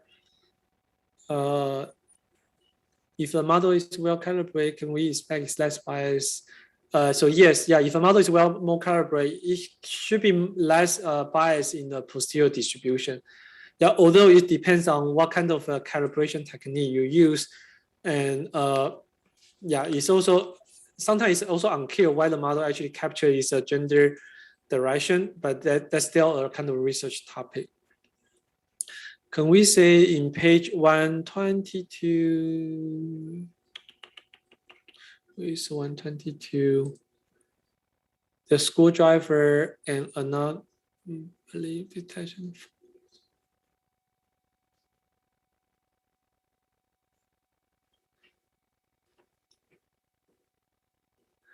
So yes, I mean you can think this is a type of anomaly detection because the screwdriver is usually not correlated with cooking, but this because this prediction is more structural, so usually it's more easier to just trying to capture the correlation between all this activity. And also I kind of use these cases is more easier to discuss, but you can also consider sometimes there might be cases a little bit more bizarre, right? Like it can be the tool is scapula comparing to the knife.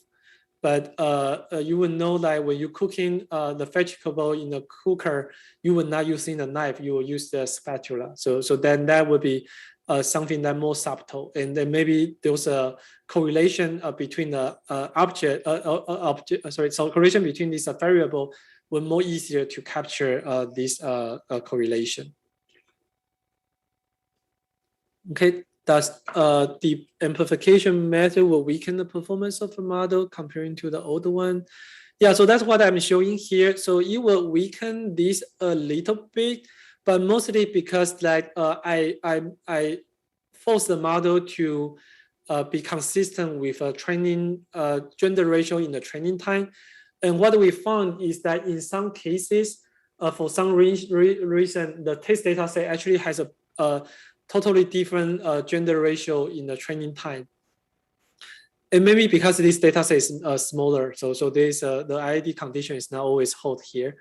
Yeah, so then the model actually make a lot of mistake in that case. So the performance got some performance degrade. But what I said earlier is that if you give the ground truth gender ratio in the test time, like if I have an oracle of that, and in fact the model can improve the performance.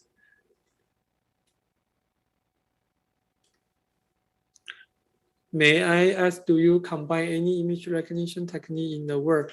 If so, which one do you use? Please correct me. Yes, so we for this specific paper we used the CNN model as a image model here. So this is I forgot which CNN model we use. I think we use a ResNet as a CNN model here. Let me see if I have that in on my slide. Yeah, so basically that is the convolutional neural network model that is kind of a state-of-the-art model when we publish this paper. And the feature, we later on do another experiments to see how the vision model capture the bias. And we find that the model could actually capture some subtle bias that if you mix out part of the image, and then the model would still be able to using some other object like a pink umbrella to to guess the gender of the agent in the image. So kind of showing that this, although I am mostly talking about the bias of the underlying CRF model here, but this CNN model could also capture a certain type of a bias. Yeah, I didn't put the name of the model here, but I think this is a ResNet. Correct me if I'm wrong, if you can check the paper. Okay, so that is another thing I would say a little bit more concerning, because most people think that the bias is just a replicate, but as I show here, if the model is L-calibrate, the model can be actually amplify the bias. And in some sense, that will create a positive loop. And so the model prediction is more biased, and the user may not want to use those model if they are in a minority group. And then because the model collect the data that is more from less from the minority group, so when you train the model will be even more biased. So that will become some kind of a positive feedback loop, and will causing the problems when you're thinking about the real application. Okay, for the rest of the time, I would like to quickly go through some of other interesting work of a bias in natural language generation.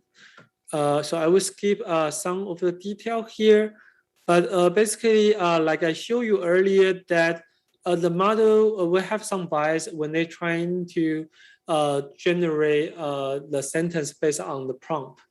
So why this is concerning is because a lot of these NLG applications are directly interact with a human, and many people are building dialogue systems or writing assistant system or some other system that using this generation model as one of a component, and you want to make sure that this model we build are less biased in the sense that all the people using it will be satisfied, and the model will generate less problematic output.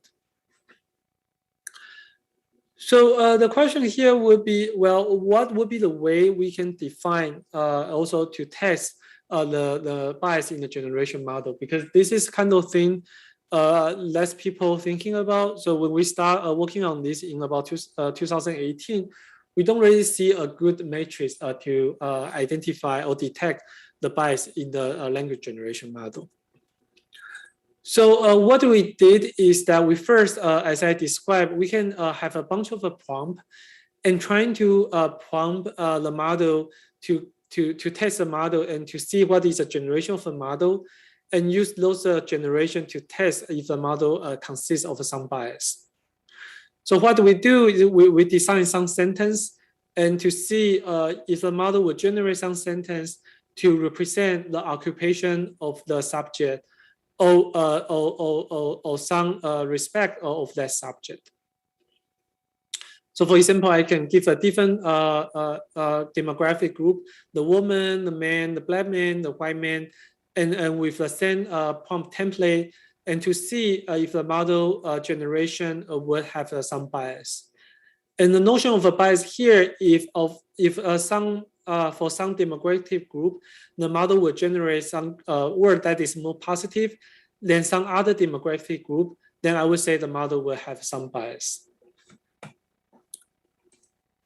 Okay, so now the question is, how can I identify what is a positive and negative words or sentence in the model's generation? So one simple idea is I can just use the sentiment analysis, right? Because many people use the sentiment analysis to capture the positive and negative sentiment. And this is quite widely used, and a lot of people has developed the model for that.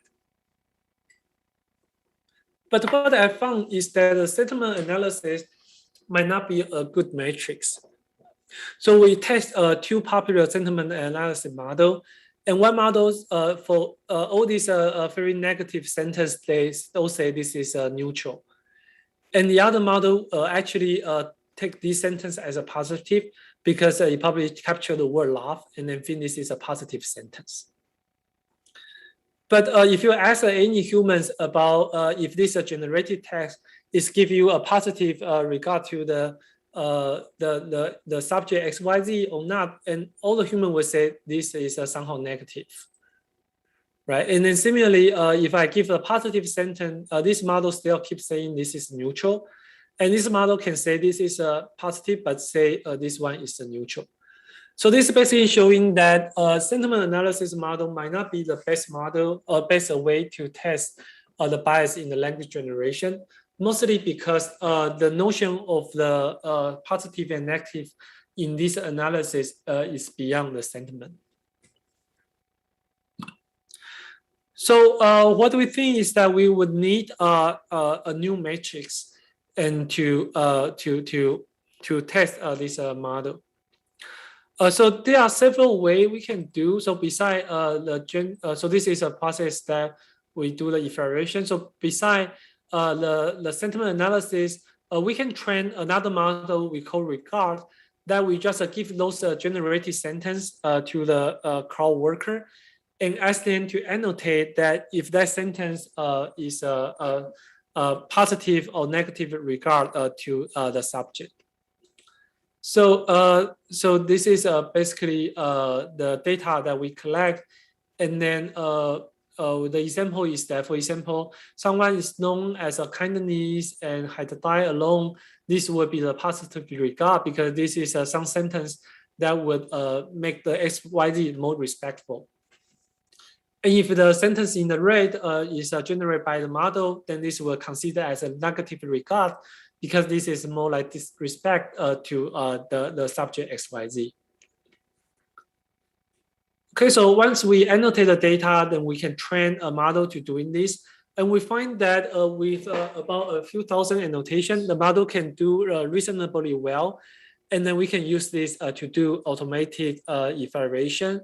But the one caveat is that any this kind of a training model may be also biased, right? So then, although we can use this as an automated matrix to give us a sense the sentiment of the model, the regard of the model, but we should always also consider human evaluation when we're trying to really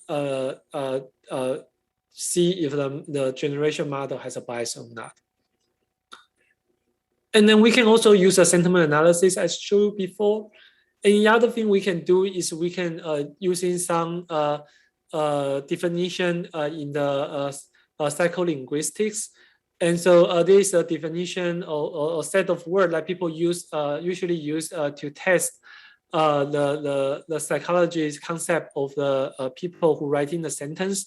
So so there's some specific word can indicate the sentence has a for example, the sentence has a positive emotion or negative emotion, or is stressful, or is hateful. So there's a bunch of terms can use to detect that. Okay, so because of the time, I'm not going to talk about the detail, but just show you a result to show you that we compare the result analyzing the model's generation using the regard classifier and using the sentiment classifier. And we find that this is basically follow what we expect, that the model actually has a more negative regard to the Black person, to the woman, and to the gay, comparing to white and men and the straight person. And if you look at the sentiment analysis, the sentiment analysis also have a little bit this kind of a tendency, especially for the race and sex orientation. The model also have a negative sentiment toward Black and the gay, but the difference is much smaller. So that kind of follow our hypothesis. This regard is actually a better classifier, and to identify this different notion of respectful to the person in this generation from the model. And we will argue that if you build any of these generation model, you should try to use this matrix besides just looking at the performance. And because this will reflect that when you actually using this model in the downstream test, what is the risk the model would generate some different sentence toward different group of people when you give a prompt with this demographic variable. Okay, so one more thing related to this I want to mention is that in the earlier work I show you here, we only generate 7 prompt sentence and use that to do the analysis. But there is a question that how this prompt sentence would be representative for this analysis. And you know that there are now in the NLP area, a lot of people trying to engineering the prompt and trying to see that using different prompt, what is a model generation will give, what is the difference will generate by the model. So to measure our analysis is stable, we also consider to collect the prompt from the Wikipedia. So we basically look at the Wikipedia sentence that contains some entity, and then go to the DPpedia or the other Wikipedia page to see the demographic variable of those entity, and then we can use that to replace to generate a template and then generate a bunch of a prompt. Okay, so for example, we can have a prompt like a flight nurse is a register, blah, blah, blah, and then use this as a beginning of a sentence and as a model to generate something related to a nurse, right? Or if we talk about the gender, then you can use the celebrity who we know is a female or the male as a input prompt, and then see what is a model would generate after that. And same as a race and religious belief and the political ideologies.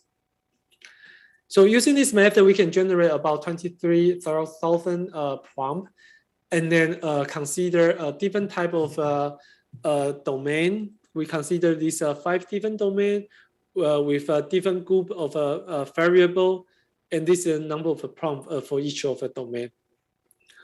So with all these prompts, then we will be able to do some large-scale analysis and see better how the model generates different things based on different variables. Okay, so this is basically how we can evaluate the language generation model. Yeah, and regarding the question, did we train the regard classifier? Yes, we trained the regard classifier with a few thousand examples we collect. So if you want to get a better regard classifier, we can train with a larger model, larger data set with a more diverse collection. Yeah, but as I said, that we find that with 1,000 examples, the regard classifier can already get a decent performance around like 80 to 90. And but the caveat is that the regard classifier can be also biased. We need to be very careful when we're using it. Okay, so this is some example sentence generated by the model given the prompt I showed you earlier. So I'm not going to read this, but you can see that some sentences are pretty negative and some sentence has some toxicity portion, so you need to be careful. So you know, this kind of showing that the current language generation model can still be a little bit problematic if we don't control the way the model generates the sentence. Okay, so the last thing I want to talk about before talk about the final discussion is how can we calibrate this language generation model. So there are many ways we can do this. So some people think that the best way to do this is you can just curate the training data. But I will argue that this is very, very difficult to do. First, because training data for language generation model is usually very big. And it's very difficult to curate such a big data. And second is that even the data is highly curated, like Wikipedia, and as I argued before, there are still some bias there. And then third is that there are something, you know, it's really hard to say it is a bias or not in a real data set. For example, in the US, there is no female president. So the model who learned from the data will think this, no, female cannot be the president in the US. But the reality is that there is just no female president in the past, but doesn't mean that there is no female president in the future, right? So that means that if you just look at the data, there may be some missing entry, missing information, but that doesn't mean that they cannot be appeared. So then even we carefully curate the data, we may not be able to fix this kind of problem. Okay, so then because we think this is more important to thinking about how to devise in the downstream case instead of trying to fix a training model, training data. Then we're thinking about what is the right way to make the language generation model less biased. So one way we are thinking also is that can we add in some training loads or some adversarial training method or some other way to force the model don't capture a certain correlation in the training data. But we also find that this is a very difficult, again, because the training loads model is very resource heavy. And also some model like GPT-2 or GPT-3, you may not even be able to train that model on your own, right? So then the question is that can we have an even better way that we can consider those models just as a service and then just changing the way we give the input to make the model less biased. So one interesting algorithm we propose in one of the recent paper is, can we add in some trigger before the prompt and then use that to control the model's prediction. So the idea is that originally, if I give the prompt that the woman was described as to this language model, I would expect the model would generate some output, right? But as I show you that output would be slightly biased. So I want to see that if there is some universal trigger, that I can add in additional sequence of a token before this prompt. Then I give this control trigger with this prompt to the model, and the model can influence by this control trigger. And when I give this whole sentence to the model will generate a less biased sentence. And this one is a universal, means that no matter what is the sentence here, I just always give this a control trigger, and I hope this control trigger can have an effect, make the model now generate less problematic sentences. So this idea is inspired by this adversarial trigger idea by Wallace and Samir in the NLP 2019. That in their paper, they find a way that if I want the model to generate some target sample, you can just using some combinatorial optimization method to try out different type of trigger, and then see if you can find a trigger that can generate the target sample as you want. So there is a search algorithm you can base on some gradient information to do such a search and to find such a trigger that can generate those output as you want. And we extend that idea. So now we were going to generate the sentence for the different group. And I want the model would generate the same distribution of a positive and a negative regard to different group of demographic variable like black man or the white man. So I can use a similar algorithm that I give different demographic group indicator like woman and men to this prompt template, and I can try to find what is a possible trigger that the model will give this two prompt template, but generate similar distribution of a positive and negative regard. Okay, so again, this we can use some gradient algorithm and then try out different prompt work until we find the one that the distribution assigned to these two are similar.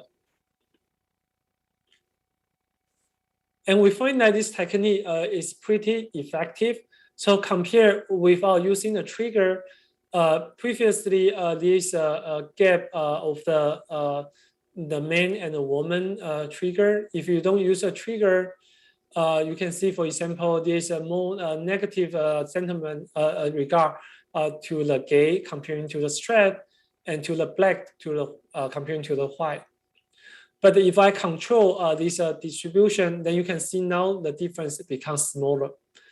And of course, you can also control the model in a similar way to that the model always generate a positive regard sentence if you don't want the model to generate any negative regard sentences.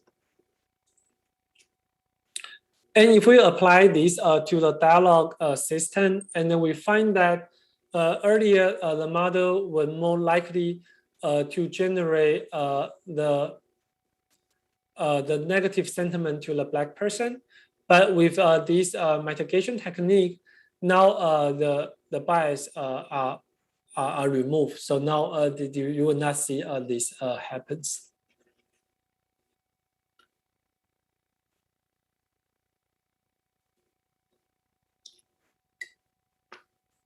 Okay, so there's a question that is this a trigger token or words? Yeah, so here we use the trigger as a token, so they may not be reasonable words, and also they may not be. This may not be a reasonable sentence, but there is also some interesting paper showing that, for example, you can initiate this with some guideline that say the gender should not be the indicator for generate different type of a sentence. You can use this kind of sentence as a initialization, and then use the same algorithm to find the replacement to make the trigger work.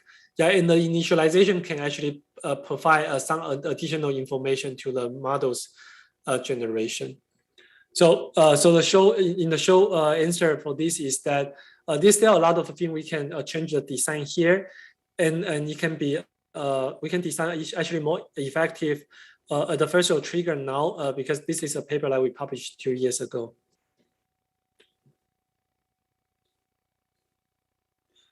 The visual can potentially also be used for negative use later. Yeah, so that's another question that the visual trigger can generate some negative black door attack or control the model to generate some problematic output. Well, I mean, this is technically that this technique could be used to push the thing to the positive or the negative side. But I would argue that for this specific use case, because most of the developers were trying to make the model less biased, so then this trigger should be designed in a way that toward a positive use. And actually, this trigger can be used in a way that the developer designed this trigger, but they hide this trigger from the user. So from the user, they will not actually see what the trigger is provided there, but the user just provide this sentence. Then we augment this sentence with a trigger and then give it to the model. So in that way, the user may not even know that there is the adversarial trigger there. So there will be no way they can attack the model by doing so. Okay, so I have about 7 minutes. So let me just use 5 minutes to just give some perspective. I think for algorithm fairness, especially for the NLP direction. So some of this discussion is controversial, but controversial is good because that means that people will have a different thinking about these problems, and then put together we could make the AI more fair and the model more less biased. So one thing I would like to emphasize is that a lot of problem I'm talking about is not just the machine learning or NLP problem, but you need to thinking the thing in the more high level, because some of them are social problems, some of them that we need to make sure the developer has a diversity, or the annotator has a diversity, or we need to think about different users we are facing to. So we need to have a spectrum of a different tool to deal with a different type of ethical problems. So we need to have a model that can deal with like representation harm, or the method that can more in a high level to solve the bias in the whole system as a whole. And also there are some tools is more application specific. So for example, we need to want to have this model that can fix the bias in a language representation model. So anyone that plug in those language representation model will not propagate the bias in their downstream application. But we also want some solution like for the machine translation that you can just simply generate 2 different sentences and use that to reduce the bias in this generation in the translation case. And there are many different NLP components here, and we may want to design different model for different scenario, and also for different situation we may need a different methodology. So another important thing is that most of the cases we cannot solve the problem 100%, and in some sense we never solve any AI problem 100%. Every time we want to solve some AI problem, there is always an outlier. Some problem is hard to resolve, right? So same as when we're trying to solve the fairness issue, we cannot expect that everything can be solved. So we also want to always have a backup, like we want to have some developer or some people to curate or censor the model's prediction. And also we need to have some way to make the model more transparent. And so that if a model makes some mistake, we know how to solve that. And also several fairness issues are related and inconsistent. So in some sense, sometimes when you're trying to fix one fairness issue, the model may be more biased in another dimension. So we need to be very careful when we calibrate those models.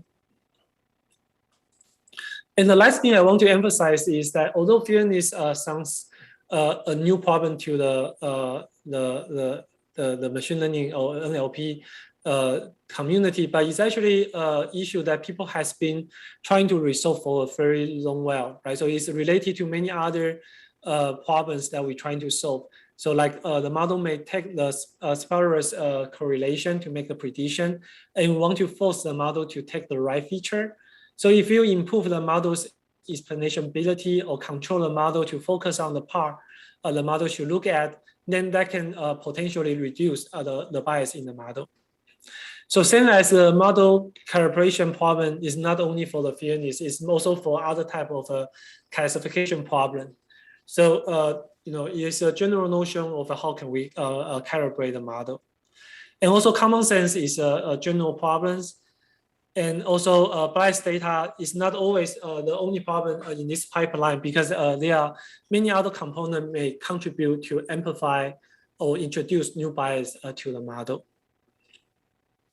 So the last thing I want to emphasize is that when we build a machine learning model or when we work on NLP problem, we usually do some abstraction, right? Because we want to make the model problem simple enough that we can prove some theory or we can develop some approach. And I think that's usually a good move. And we make a lot of progress by abstracting out a lot of the questions. So then we can say machine learning is basically there's an input, there's an output, there's an IID assumption, and then we can build a model to learn this problem mapping. But on the other hand, we need to always be careful when we use all these models, because when we really deploy a model, then those system is not an abstraction anymore. You are using the system that facing the real user, and those systems may affect some people, right? So then we need to be very careful what is the social impact of your system. Okay, so with all of these, this is my conclusion. So I will leave this here. And all this work is done with a lot of my great collaboration and also my students. And if you want to see more detail, please go to my website and you can see all the papers and the related data and the implementations. Okay, thank you everyone for the attention. Thanks, the speaker. Thank you very much. And we still have a few minutes. We can wait for the students to type their question. And while we are waiting for the question, I have a more general question to you. So if the student want to learn more about bias and fairness, are there any good reference they can start from? For example, good survey paper or even textbook they can start from? Thank you very much. Yeah, thanks for asking this question. Yeah, so our group write a few survey paper for language understanding and language generation bias. Yeah, you can go to my website. You can find those papers. And we also give a tutorial in NLP 2019. And a part of tutorial I give here is actually borrowed from that concept. But for that tutorial, we also cover some other social impact and other bias problems in the computer vision as well. And if you are interested in algorithm matrix fairness, and this is actually a conference called FACT, FACCT, that this is a conference about how to make the algorithm more fair. And also most of nowadays, the machine learning, NLP, and data mining conference has a lot of paper talking about the fairness issue. So that would be also a good starting point to look at all these problems. And the last one is that I actually have a seminar course that focuses on the fairness issue in the NLP. So you can also find that on our website to find this course web page. Yeah. Thank you. We have several questions in the chat room. Yeah, so the first one I see is the concept of a bias may change over time. How can we define a training model using continual learning? Yeah, so that's a very, very excellent question. So I will argue that, again, all these things I'm talking about is that we need to realize there is a bias issue in the model, and then we need to prepare a bunch of toolkits that we can use to reduce the bias. Or if we want to control a model, then we can use that to control a model. But we always need to understand that this is not just a technical problem, right? This need to have a human in the loop to tell you what is a bias, and if a bias change, then we need to also calibrate and change in the right way. Yeah, so many methods should be considered, like human in the loop method, also continual learning. Also, the concept can change all the time. So these are all other issues we should thinking of. Yeah, I don't have the time to cover all of them in this tutorial, but definitely this is a good direction to thinking of. And there are also some papers about that. So someone asked, can I give an example? Bias data is just a part of a problem. Yeah, so like an example I show you, the bias can be amplified by the model's prediction, right? So it can be part of a problem that when you use a softmax to pick the top prediction, then the model would make the bias amplify. Or it could be the case that the data has a certain type of bias, but even you curate the data, you can still not fix the data bias. So the bias will be always there. So you need to actually have some algorithmic solution to calibrate your model in a way to overcome this bias in the data. Yeah, so I mean, a lot of time people will say, oh, I just need to build a machine learning model and then hope the data is less biased. If there's no bias in the data, then my model will not have a bias. So in some sense, that perspective can be right. If there's no bias in the data, the model can be doing well. But there's always some bias in the data. So I mean, the solution of that should go beyond just thinking about how to reduce the bias in the data. Okay, yeah, so there's the last one I left earlier. So can I, the counterfactual when you vary the prediction.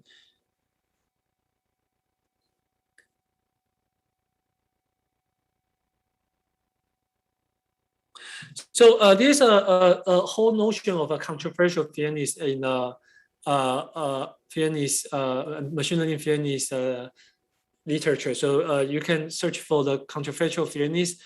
Basically, the idea is that I can create two sentences or two input instances that they are very closer to each other, but just flipping one or two attribute, and then see what is the model's response to that.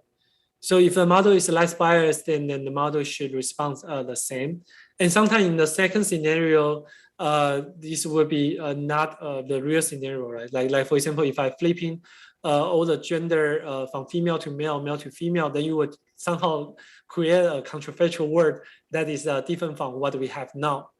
But this will be one way that we can use to reduce the bias in the training data, or you can use this to test the model's fairness. Yeah, I don't have a very good answer what is exactly a right thing to do in most of the part, as I say, because this is still an area that a lot of techniques are still evolved, right? So we are still waiting for to find the right solution.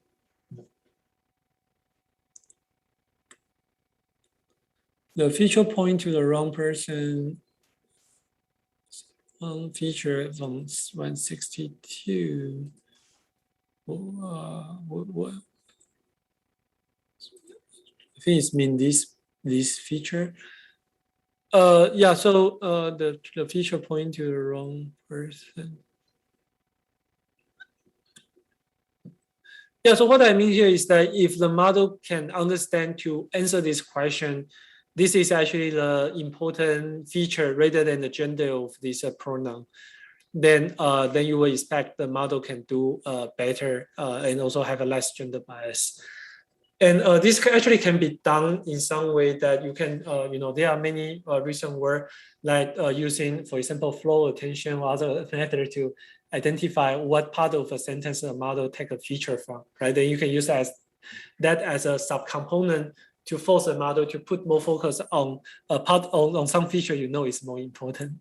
Yeah, and that would be one way you can thinking of this. But in general, I think this is basically the $100 million question for the NLP period. Like what is the right way we can control the model to look at the right thing to make the right prediction.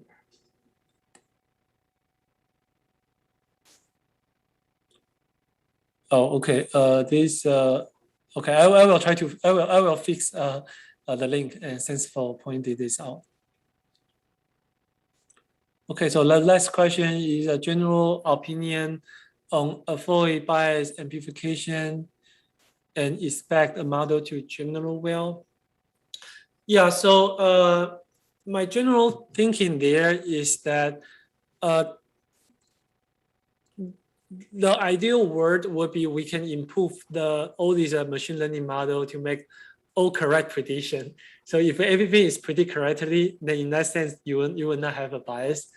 But before we come to that time, what we should do is that we should always thinking about, we should always have some matrix to measure the bias in the model and make sure the model will not perform especially poor for certain situation. And this is what people usually also do for analyze the model to make sure the model don't have a systematic mistake. And so we should always checking the bias the model make, and then if needed, we need to do some calibration. And how to calibrate the model? Those things we should have a more diverse group and even have some social science people in the development group to see what is the right thing to do. Yeah. Okay, I think we do not have any further question. So let's thank Professor Zhang again. Thank you very much for giving us an excellent tutorial. Thank you very much. Thank you. Yeah, thank you everyone, and thanks for your attention. Thank you. See you.